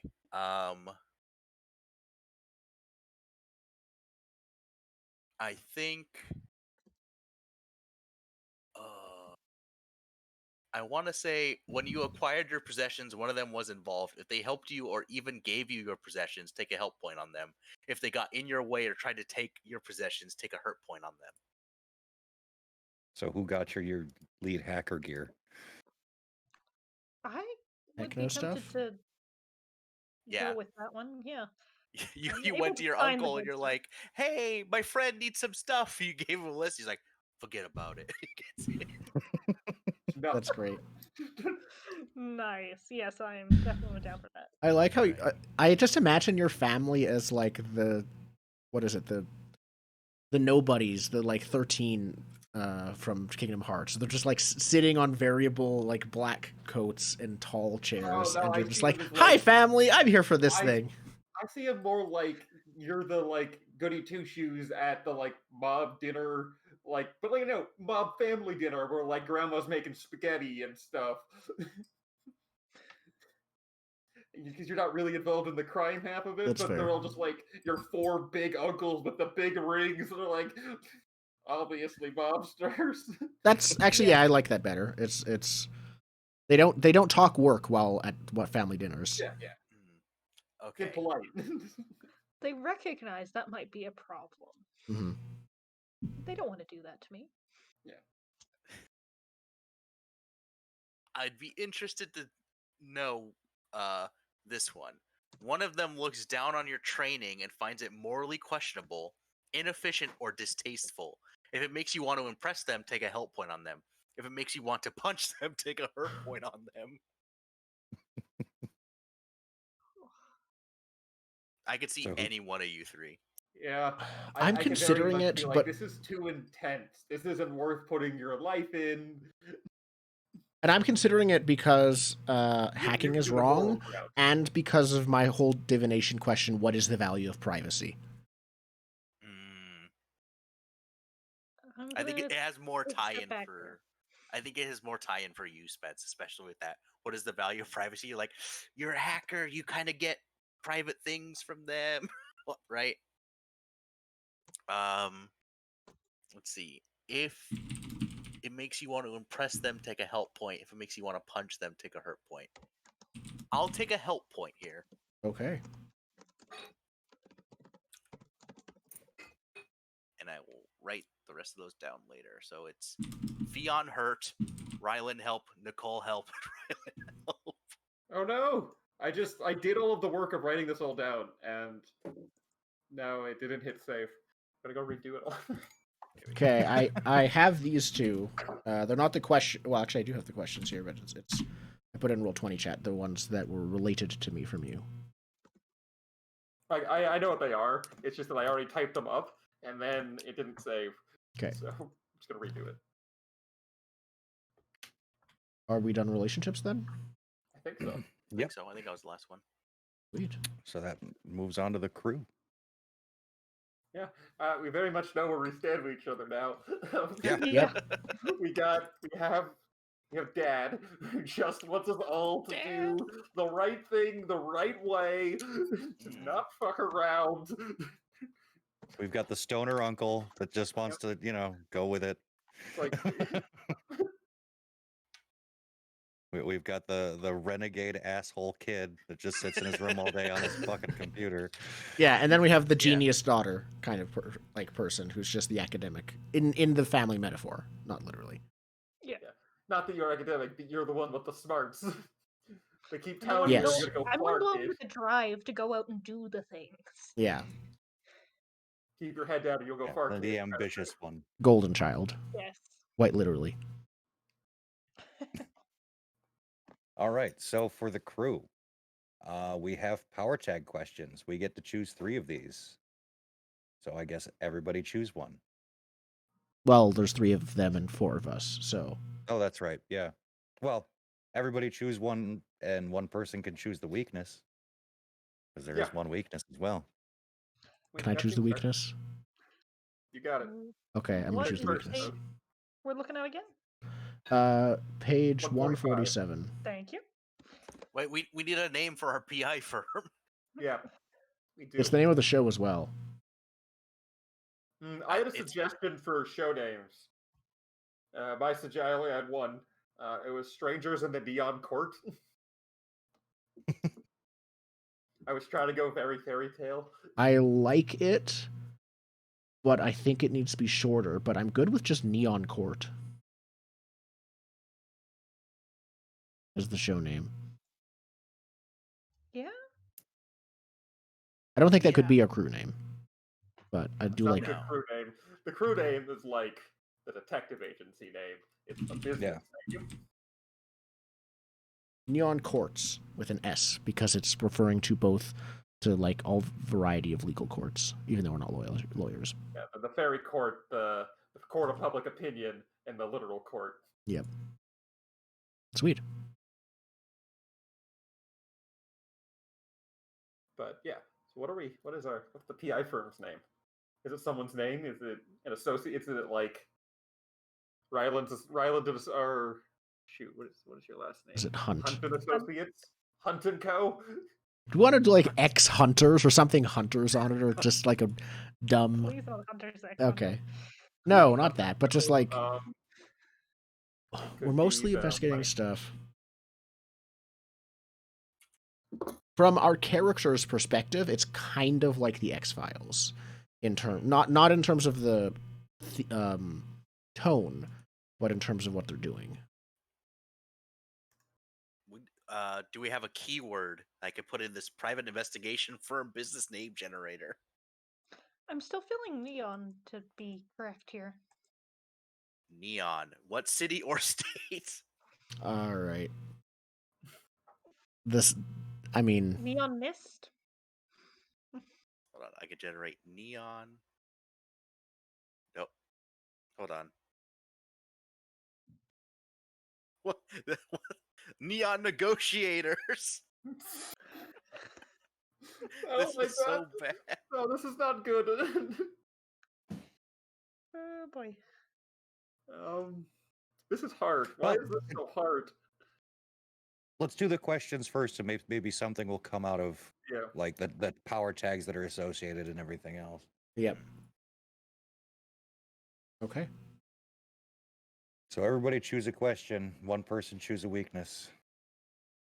Try mark one of the weakness. Me first? No, but you wanted the weakness. You called wanting it, so you get to pick what it is. I will try the weakness. I think there's a fairly easy one we can do. Where do you meet, work, rest, or prepare for action? We just say the firm. Yeah, but they're easy, but they're also already covered in other tags. Yeah. That's true. And from a min-max perspective, you want these to be as applicable as possible, because like when you're out in the field and need that extra +1, since that tag's only used once until you recover it. Oh, that's true. I'm trying to spin C. What have you learned to do well together into like cooperation? Like we each have our strengths. We each have figured out how to use the right person for the right job. Well-oiled machine. Yeah. I'm gonna go. If no one has one specifically, I have mine. Go for it. For H, what sort of reputation or name have you made for yourselves? And it's like we have a reputation for knowing for taking the strange cases. Yeah. I don't know the best way to phrase that, but we have a reputation, like as a firm, for we take the weird case. Like it's the one that the inexplicable cases. It's the X-Files trope of just like, well, if this is super weird and we don't want to deal with it, there's a firm that specializes in the weird specialists or something like that. So like fringe cases.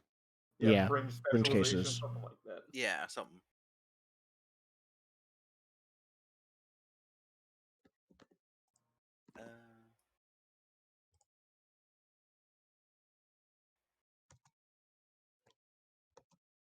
I guess I have an idea for the I one.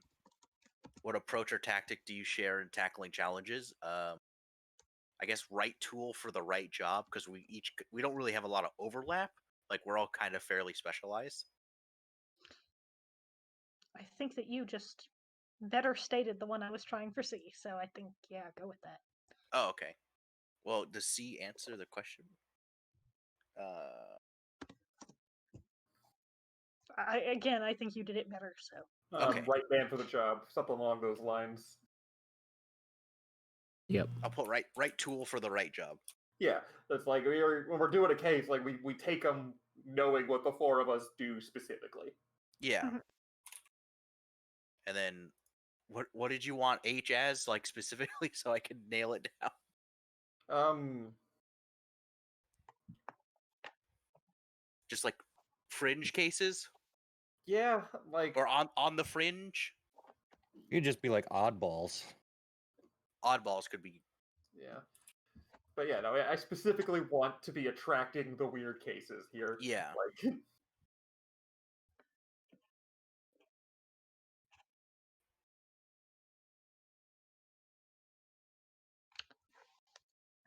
maybe You could throw a real curveball with question D and just totally dunk us in a different direction that I would be okay with you doing. Ooh, Who is guiding, backing, or assisting your Sherlock. operation? Wait, what? Lucifer. Lord Sherlock. Sherlock the vampire.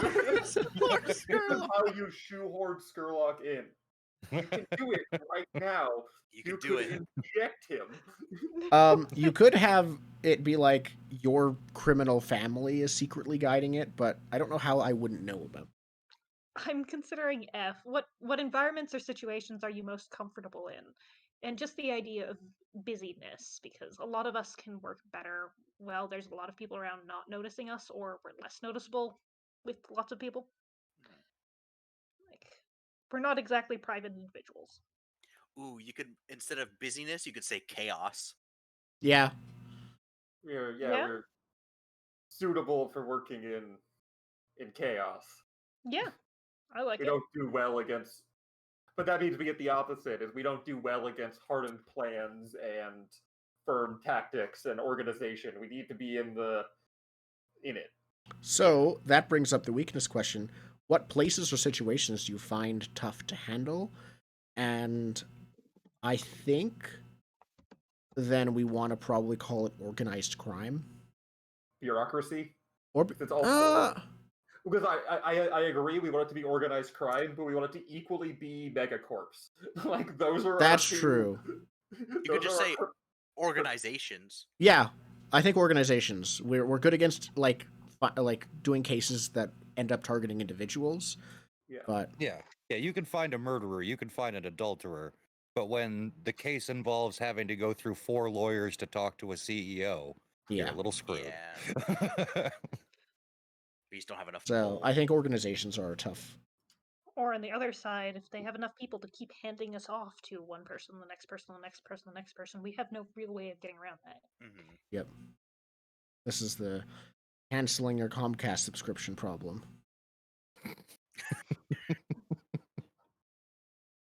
That's funny. And then, it says choose a mystery or identity after that. Yes. It's just PI firm. So I think we wanted to start it as an identity together, and then end up maybe with a mystery later as we get more to things. Mm-hmm. Yeah, so a definitive statement about the PI firm. Or a belief or an attitude.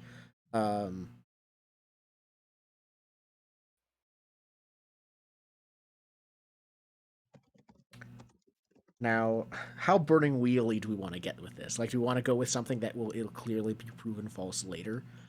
Like, I mean, that's fine. Everything has a like logical explanation or something like that's. Everybody's got a price. And that'll crack I don't fast. think that's Nicole. Yeah, I don't want That's them the to problem. crack like immediately. Yeah. Because like everything has a logical explanation, cracks as soon as we start to do a case. It'll crack by the end of the first session. Yeah.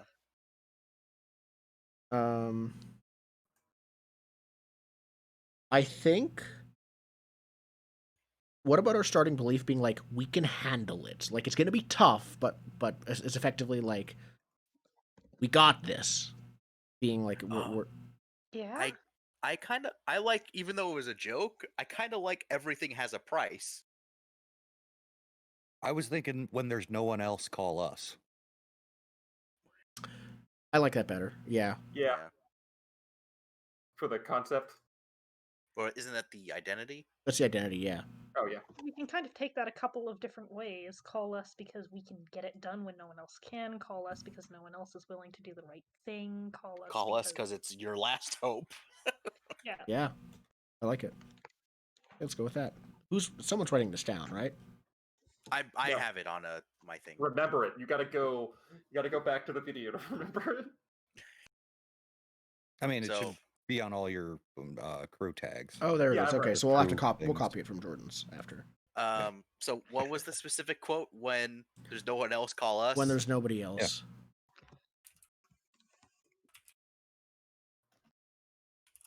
Call us. Sweet. Exclamation point, because that's our slogan. That's on the business card. It's on the ads we take out. Oh, absolutely. We're here to believe you. So then, What do I put in the concept portion? PI firm. PI firm that takes weird cases. PI firm that takes. This is a bad time for my T key not to work. Okay. We need a theme title. This is the name of the firm. This is the name of the firm. You're right. This is where we're at. Yeah. The hardest part of any crew. Of course. Well, if we're marketing it with like, we'll take it, we'll be there when no one else is, then we want to. The last resort investigation. I want to say Mystery Incorporated. We're gonna hear from a lawyer. Yeah. Last resort? Something like Last Resort, but Last Resort sounds like a hotel. Yeah. Exactly. Who of us can do branding well? Dead End Investigations. Dead End Investigations. I don't actually hate that. Last Stone. Something about like the Last Stone. Like Unturned. I kind of like unturned as a phrase in it. Yeah. Because it also means non-corrupt. Which we are currently not. Well, 3/4 of us aren't. You're not financially corrupt. No, I mean, just I'm the most financially corrupt. Yeah. You work for the man. That's like corrupted, not like I corrupt others. It's been afflicted upon me. I haven't yet decided which way I'll fall on that. It could just be unturned, investigations or something. Stones unturned.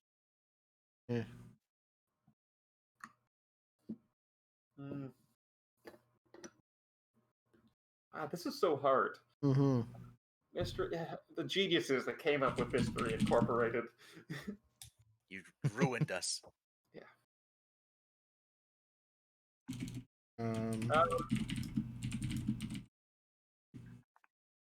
Every Thread Investigations. Old Trails.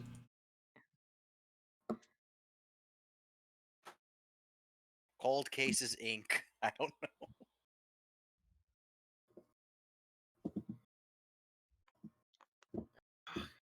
Well, or we could go.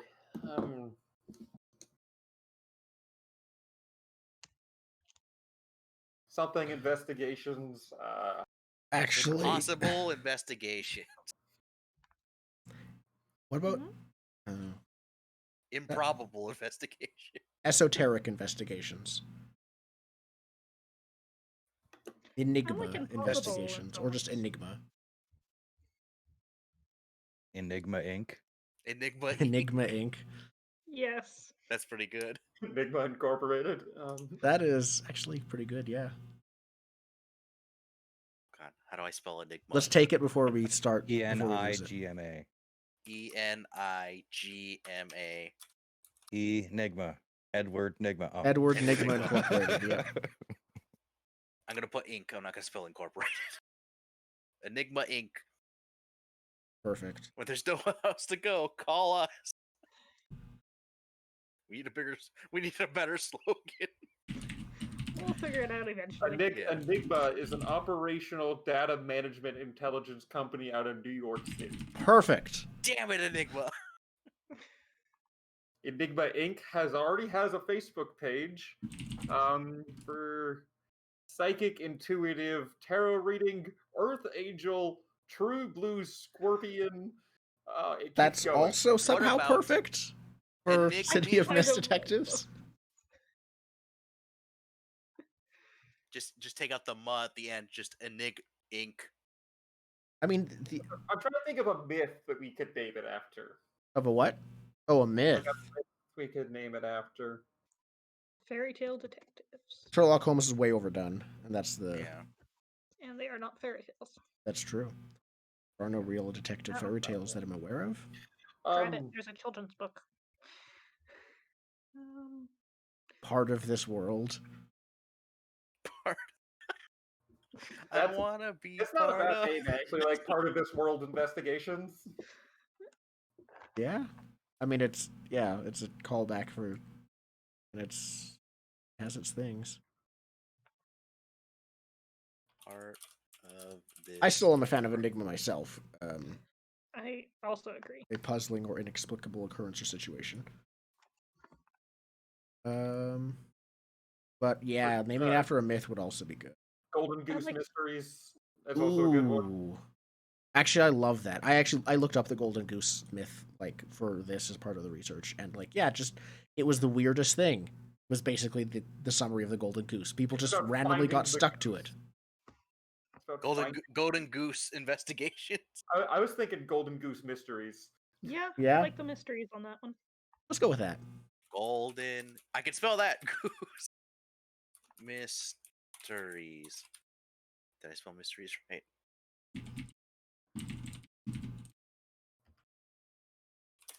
Perfect. I don't think I did, but I'll fix it. No, I did. I'm dumb. All right. It's put in. Wait, is there a flip for this or no? Yeah, there's improvements. We can get those later though. We don't have to put them now. Here's what I'll do. I'll put on the flip side page 148 for all. That's fair. There's no opposite we have to figure out for this. Not for this. No. Yeah. So what happens if it is cracked? You just choose a different theme? I was just looking into that. That's the one thing I didn't look into is what happens when that cracks.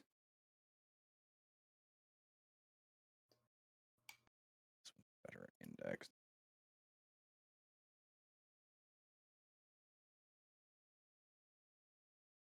Oh, that's because I don't have my book up. That's why.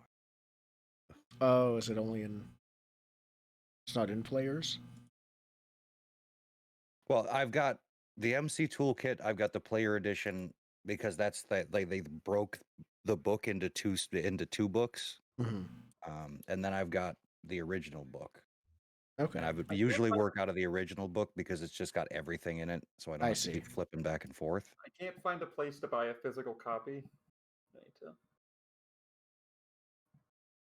Yeah, I don't know if those... I don't know if those exist anymore. I know like Drive-Thru RPG doesn't have them. Like yeah, I know that Kickstarter did like print copies. I just don't know if you can actually get print copies anymore. And I don't care enough to eBay one, but like if there was a store selling one, I'd buy it. But I don't really care enough to like pay collector's rates to get one like that. Let's see. It might be under crew development. Yeah, I think that's where I'm looking.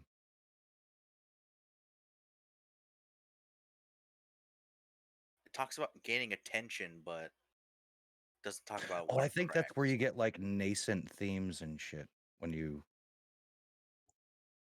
When all three attention boxes are checked, reset the track to 0 and choose to gather an improvement from the crew theme. You may choose improvement available for the player themes. When this happens, the crew's new overarching goal or purpose can be reflected by choosing a new nascent crew theme, if everyone agrees on that.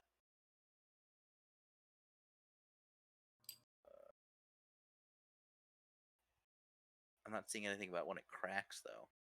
Yeah, even under the section that's specifically about fade and crack, it only talks about characters, not crew. Yeah, it just might not crack. Yeah, that might be a holdover. Card. It just might use the same template, and it might not. Because the original, if you look at all the art in the book, the cards are not specific like they are in Roll20. They all have attention. They all have fade/crack. They all have power tags like that. So it's the actual cards from like the Roll20. It's not the Roll20. Okay, it is the book. Okay. Unless we find some other rule that talks about crew crack. Yeah. Hold on. It looks like all the art it's the exact same card all down the line. Yeah, theme cards are just theme cards. Yeah. Yeah, the only different card actually is your character card. Yep. So it might just show it because you use the same cards for everything, and they might have the art there just because if you were playing it in person, you would just cut out a bunch of the cards. Yeah. And... Yeah. Yep. Okay. Is that everything? And that's everything for character creation. I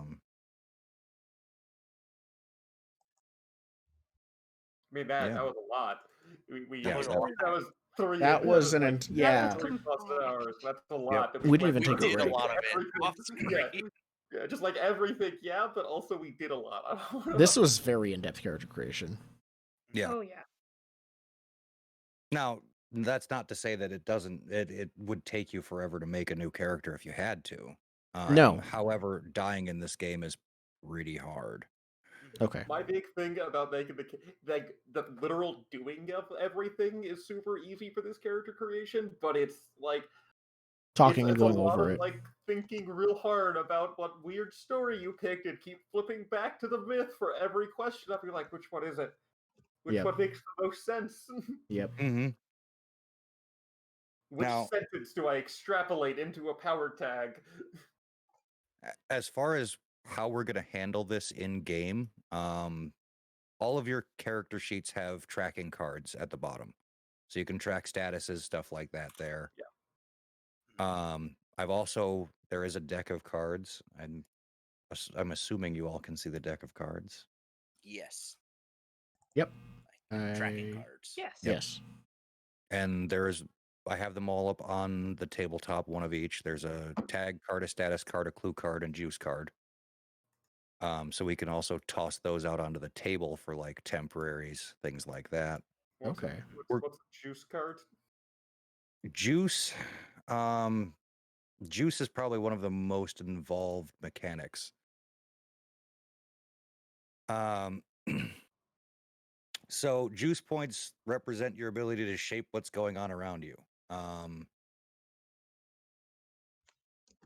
Juice allows you to create and remove story tags, give and remove statuses, burn other players' tags, giving you freedom to use your abilities as creatively as you can. So they're like a multi-use thing. There's an entire thing on spending juice. Like if you take a look at the rules in Roll20. Great. So you can spend juice to create a new story tag, burn a tag, give a status, reduce or remove her status. You can bank it for later, and help and hurt is a type of juice, a special type of juice. Okay. So burning a tag, like say there's a story tag out on the table. We'll use the bar fight example, and there's a bar stool story tag. Might be that the bad guy has the bar stool and he's hitting you with it. You can use juice to burn that tag, get rid of the bar stool. Those types of things. He shatters it over your back. Very cool. Going through the moves list will key you in on a bunch of how this all works. So core moves here, you've got convince, obviously for face stuff. Change the game. It's an interesting one because that's how you create story tags. That's how you generate juice. Just by changing the game. Yep. So that's like healing, restoring, or fixing something, getting out of a tough jam, giving yourself a tactical advantage. It's sort of a setup role. Yeah, that's what it seems like.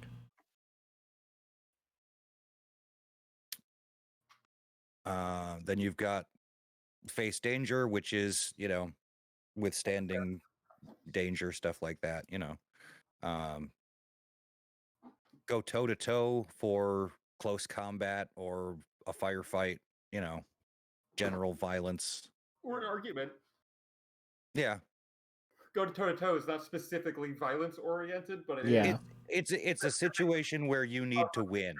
It's confrontation oriented, not violence. Yeah. So you can still be your ethical, kind of non-violent person and still go toe to toe a lot. Yep. I never said my character was completely non-violent. Yeah, no, I know, but I'm saying if that's the way you were playing it, you would still use the go toe to toe rule for that confrontation, even if you're not like punch kicking. Yeah, I could see sorry, go ahead. I was just say, could it also be for like hacking and counter hacking, like you're fighting each other in cyberspace. Yeah. Basically, anytime you're making an action where it's opposed with something. Okay. Sweet. And the counter to that is hit with all you've got, and that's when you have a clear shot and use your abilities to hit someone with something or something with all you've got. That's going ape shit when you got a clear opening. Investigate is how you generate clues. Clues are basically they're hold for asking questions. And the questions you can ask, every clue as you generate it will have a method, how you generated it, and a source, where it came from. And so then if you can the ask the question you that ask makes has sense. to match up with the method and the source. Like, you can't just ask a random question. It has to be, it has to come narratively from that method and source. Okay. Looking beyond the mist is getting all weird. When you reach inside to get in touch with your mythos, you can feel the truth behind things without even knowing how. Yeah, I feel like if I'm just looking at this core move list, definitely hitting a lot of look beyond the mist and change the game, and less hit with all you got. Yeah. I don't see look beyond the mist on these core moves here. On the move list? I see it there. It's under investigate. It's in Roll20. We're not looking at like a... Yeah, on the character sheet, it's investigate and then sneak around. On the character sheet. Yeah, but look beyond the mist is investigate for mythos stuff, right? If you're okay. Investigating is like physical investigation. Mythos is like, what does my supernatural side have to say about this? Oh, okay, got it. It's condensing on the Roll20 roll. Yeah. Got it. Because they basically do the same thing, but different. Yeah, from different sources. Avenues. Yeah. Got it. Sneak around. That's pretty obvious. I think so. And then take the risk, which is to perform a daring, risky, or outright stupid feat. So if you're doing something that you really shouldn't be doing, you're taking the risk. I'm gonna be doing that a lot. That seems like a cowboy hacker move to be like, all right, let's go in blind. Let's do it. Yep. Now, the nice part about Roll20, and I'm going to use Jordan's sheet here real fast. Yes. Is if you roll the thing, it tells you everything you need to know. Oh, that's pretty great sweet. Success. Yeah, this is a really good Roll20 integrated game. Like, this is one of the ones where it's like, oh, this is the most you could possibly do on this. Yep. So one thing we have to be careful of when we're adding up power, if we're rolling with the sheet, always click off of the box when you're done. Before you roll fire icon to the left means it counts to the roll, or the check mark to the right? Ooh. Okay, the fire icon is when you burn a tag. So you can burn a tag and not have any use for it later. Like, it goes away until you recover it. I see. But it gives you +3 to the roll. But if the checkbox on the right of a tag is clicked, then it will add to the next roll you do? I usually just add in the power box. I just up the plus and minus. That's fair. Manually. Yeah. So generally we'll make sure, unless we want to do it the other way, but we'll generally make sure they're all unchecked. Yep. Okay, cool. But yeah, always remember to click off of the thing before you roll to make sure your power has calculated before you roll the thing. Because if you don't click off of it, it won't add in likely the minus. Got it. Okay. If you check mark weaknesses, sorry, I'm just experimenting the sheet. Does it minus? Yeah, it does. Oh, it does automatically when you check mark a weakness. Yes, it does. Does it do you that? You can't go below 0 is the thing. So if you check the weakness first. Yeah, it doesn't go below 0. Well, yeah, my power tax is -1 when I check mark my power tax weakness. is. Yep. Yeah, so you can still add into the plus and minus and not have, yeah, it all works. I was manually adding for power without clicking on tags to add them in. Okay. So you would click on the tags, like whatever would be relevant? Yeah, whatever. So, for example, you're about to hack into a computer. Like that's your narrative thing. Right. So for that, you've got computers, you've got hacking, you've got quick and effective. You can stack a hacking roll pretty well. A bunch of these, and then it'd be so I could choose to invoke a weakness. You can choose, or I can push it on you. If you roll with a weakness, you mark attention. Okay, and then I would put like reject it. Okay. How do attention and cracks work? Like, I know if we're cracking it, that means we're flipping the card over to the other side. What happens if you get attention? If you fill up the attention, you get one of those improvements for the attention is on XP. The back. Okay. And we're never putting, like, if it cracks, you never get that card back. So you can put a bunch of attention in, but if you were silly enough to crack it, you're then messed. Yep. So what is, because looking at the improvements on the back, like the one I'm thinking of is getting good at this for training. It says choose a core move that best represents the actions you most often use your training for. Whenever you use its tag, it with tags from this theme, it's dynamite. What does it's dynamite mean? Okay, so go back to those moves and bring one of them up. If you scroll down to the bottom, there's a separate section for dynamite, and it's always on a 12 plus. Yeah, you're awesome. You do awesome things on a 12 plus. So it's eligible for the 12 plus bonus. Yeah. Which moves? So it would be like you could do hit with all you got. So if you went like toe to toe, scroll down. If your move is dynamite, you receive all 3 move options. Oh, okay. Oh, I see. So where is this under? Because I see moves, how it works, dice meets table, moves list. Where did you pull that? So if you click moves list, and just click the links in them. Those are all links to the handouts. That way, there's not a huge. Oh, wow, that's really indexed. So rolling with dynamite gives it an option to be even better than it could have been. Yeah, if it's eligible to be a 12 plus roll. Like normally, if you don't have that dynamite unlocked, a 12 plus is just a 10 plus. Okay, got it. It allows that to happen. Yeah, it adds an additional rule. Got it. And you can burn a tag for +3. Yep. And but then you have to recover that tag during montage downtime. Yes. Montage. Yeah. So when your character has some downtime, you choose a way to spend it. You can give attention to one of your logos or extra themes. You can work the case and just gain 3 clues. You can explore your mythos. You can prepare for your next activity, or you can recover from your last activity, and that's how you get that shit back. Okay. And then... All right. How do clues work?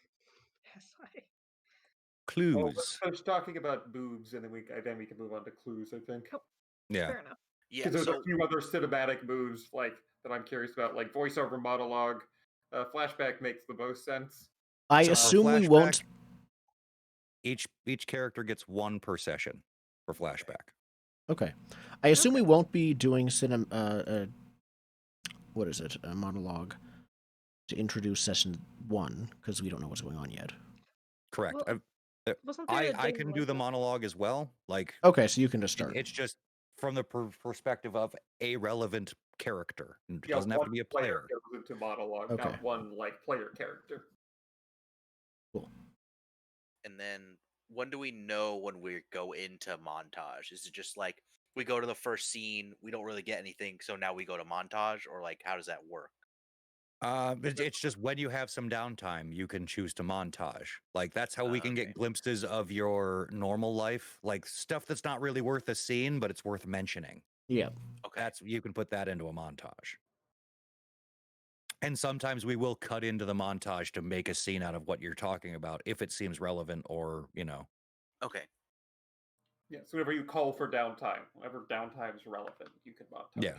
Okay. It's not like as structured as Blades was. No, it's just, narratively the situation, you've hit a dead end in the investigation. Well, we'll montage, some stuff will happen, you might generate some clues or lick your wounds, whatever.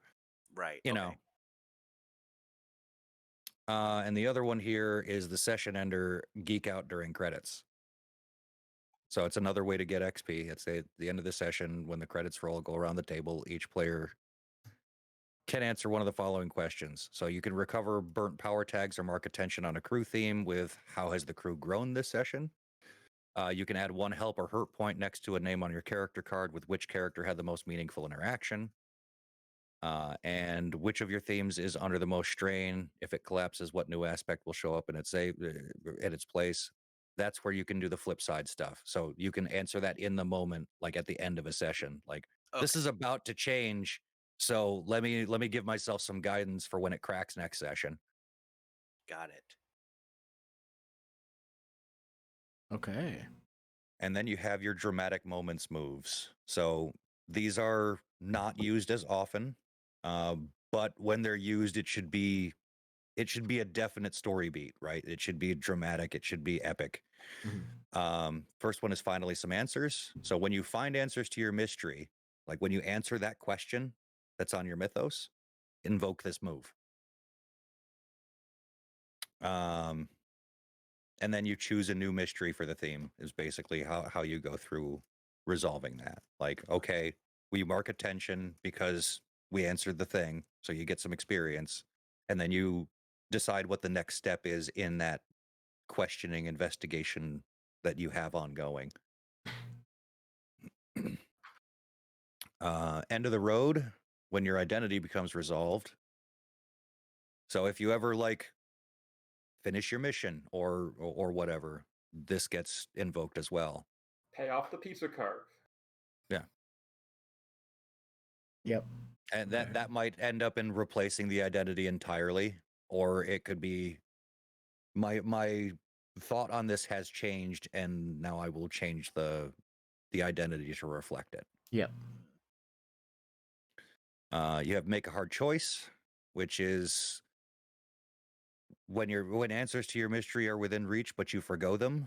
When your identity demands you act or speak in a given way and you don't, or when you sacrifice something you truly want in order to abide by your identity. So this is another way to mark crack or fade or attention, depending on the situation. I'm not going to be watching for these as much because you guys are the arbiters, really, of how this works. So it's up to you to invoke make a hard choice. Is this a hard choice for your character? I think the easiest way to do it is when you literally sit there and struggle and think, well, what do I do now? When you have to actually do that, I feel like it's a pretty obvious. Then at the very least, double check this. If you know right away, I don't think you get this point. And the last one is stop holding back. So when you use your powers in a new and never before seen way or scale, tell the MC what you hope to achieve. The MC will tell you the sacrifice it will take from you. Yes, then you roll plus however many logos you have. On a hit, you achieve exactly what you wanted to achieve and pay the price. And I list the prices. I like how the least amount of price you can pay is significant. Yeah. Yep. This is the go out in a blaze of glory that move. Tells you a bunch about when to use this move and how much effect it should have on you. Yep. Like. Yeah, significant. Burn all tags on one theme. Just as like the baseline here. And then on a 10 plus, you fade or crack on one theme.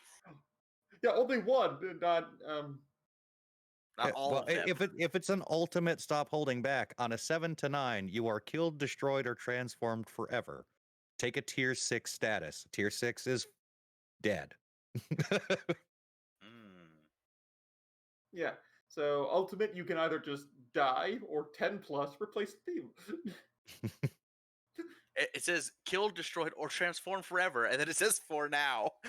Yeah. Because even dead isn't really. I mean, it's a comic book, right? How many times have your comic book character take one look at Jean Grey and tell me if dead means anything? Yeah, that's fair.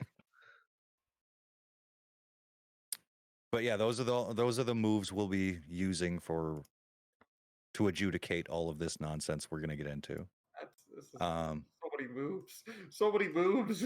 Yeah. Who wrote wrote this game, and how did their brain not break? Well, his name. I looked it up. There's actually, like 6 people involved. It escapes me at the moment, but I knew it a while ago. Don't worry, I'm sure Amit it's on the Moshe. cover. Okay. Yeah. Yes. He also does have a series of videos that he put out during the Kickstarter, so it's a bit beta rulesy, about just the basics of City of Mist. It's on YouTube. I recommend anybody that's interested in this game spend I think it's like 35 minutes total for the whole playlist to just check it out. Yeah. There's so much to this. So many moving parts. We'll get it. We'll get it. But before we forget, Marissa, you asked about Clues. You asked about clues. Yes. So clues. Clues are a game resource that can be traded for information. It's the easiest way to answer that question. So you can spend them by asking questions. And the questions you ask are, like I said before, limited by the method and source of the clue. So if you were researching in an old library, for example, you could ask researchy type questions like shit that would be in a book. In an old library. If you're questioning a witness, that's how you interrogate. You ask those questions by spending those clues. Your clue is beat witness. Your question can be whatever you could beat out of them. If you're hacking a server on the big megacorp secrets could be a clue, right? Or something like that. Yeah. Now this is the thing. You can hold them for a while, right? Like clues don't have to be spent right away. Yeah, you can just have them. This is how we get around actually having to do the thing where I'm like, yeah, and you find a book with names in it, and that leads you here and there, and we're making clues that you find at a crime scene a bit more ephemeral, I guess. Like they're yeah. You we're find abstracting a capital C clue at the crime scene. Yeah. And you tell me what that clue means. It's I don't know if anyone's seen Psych, but it's when he like lasers in on something and it doesn't come up till later in the episode.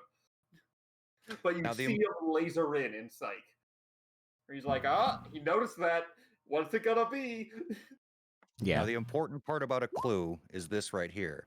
The MC can choose to either give you a straight answer to your question or give you a solid lead. I can't lie to you. Interesting. Okay. So if it's like, did Jim in accounting really get murdered by George? Is George the killer? Did he really get murdered? Yes. It would be, did Jim in accounting really get murdered? Yeah. Yeah. Well, you could ask who the killer is, and given like what the situation is in the investigation, I might tell you exactly who the killer is because that information would be forthcoming. Yeah. Or I could be like, well, there's no signs of struggle. The victim obviously knew the killer. There's your lead. Find out who knew the victim, Fair. Right. Okay. Anything else before we close off? Got a way better idea. There's lots more questions, but none that'll all get dealt with today. Yeah. Okay. We'll be back next week. No, we Session. Nope. Right. We're off next. Actually, we might not be off next week. One of us is unavailable next week, which means we might play something else, do a one-shot, board games. We'll be back in 2 weeks with session 1 of City of Mists. Next week we might be off and might do something else. Will not be this. Next week will Next not be week this. Will make more sense. Yes. And it might be a couple weeks before I'm fully prepared with everything. We could probably get a first case started. I don't know. It depends on how I want to structure everything. It really depends. The best part of this book is the part that's for the MC. Ooh. And it tells you how to build cases. I look forward to hearing about that after the review. Really cool. Yeah. Okay. But for now, we're signing off. Thank you, everyone, for watching. I hope you enjoyed my misty, smoky overlay. It's very nice. At some point, maybe there will be pizza cart art that we will. I will replace the entire overlay with that if we have it.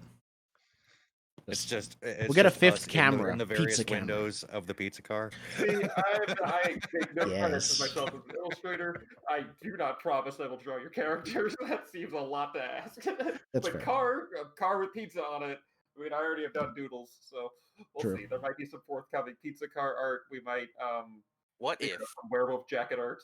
Instead of drawing our characters, what it is, it's just like art of the myths that our characters represent. Yeah, we're not 100%. Yeah, but we're definitely. I care about my character already. I think they're interesting. Yeah, I think I'm interested in all of them. We'll be back next week. No, we won't. See? I'm saying that automatically. We'll be back Well, later. it's the setup We'll be point. back. There We'll be will back be a in future episode in which we are all here. And playing the characters that we just spent 4 hours making. Bye.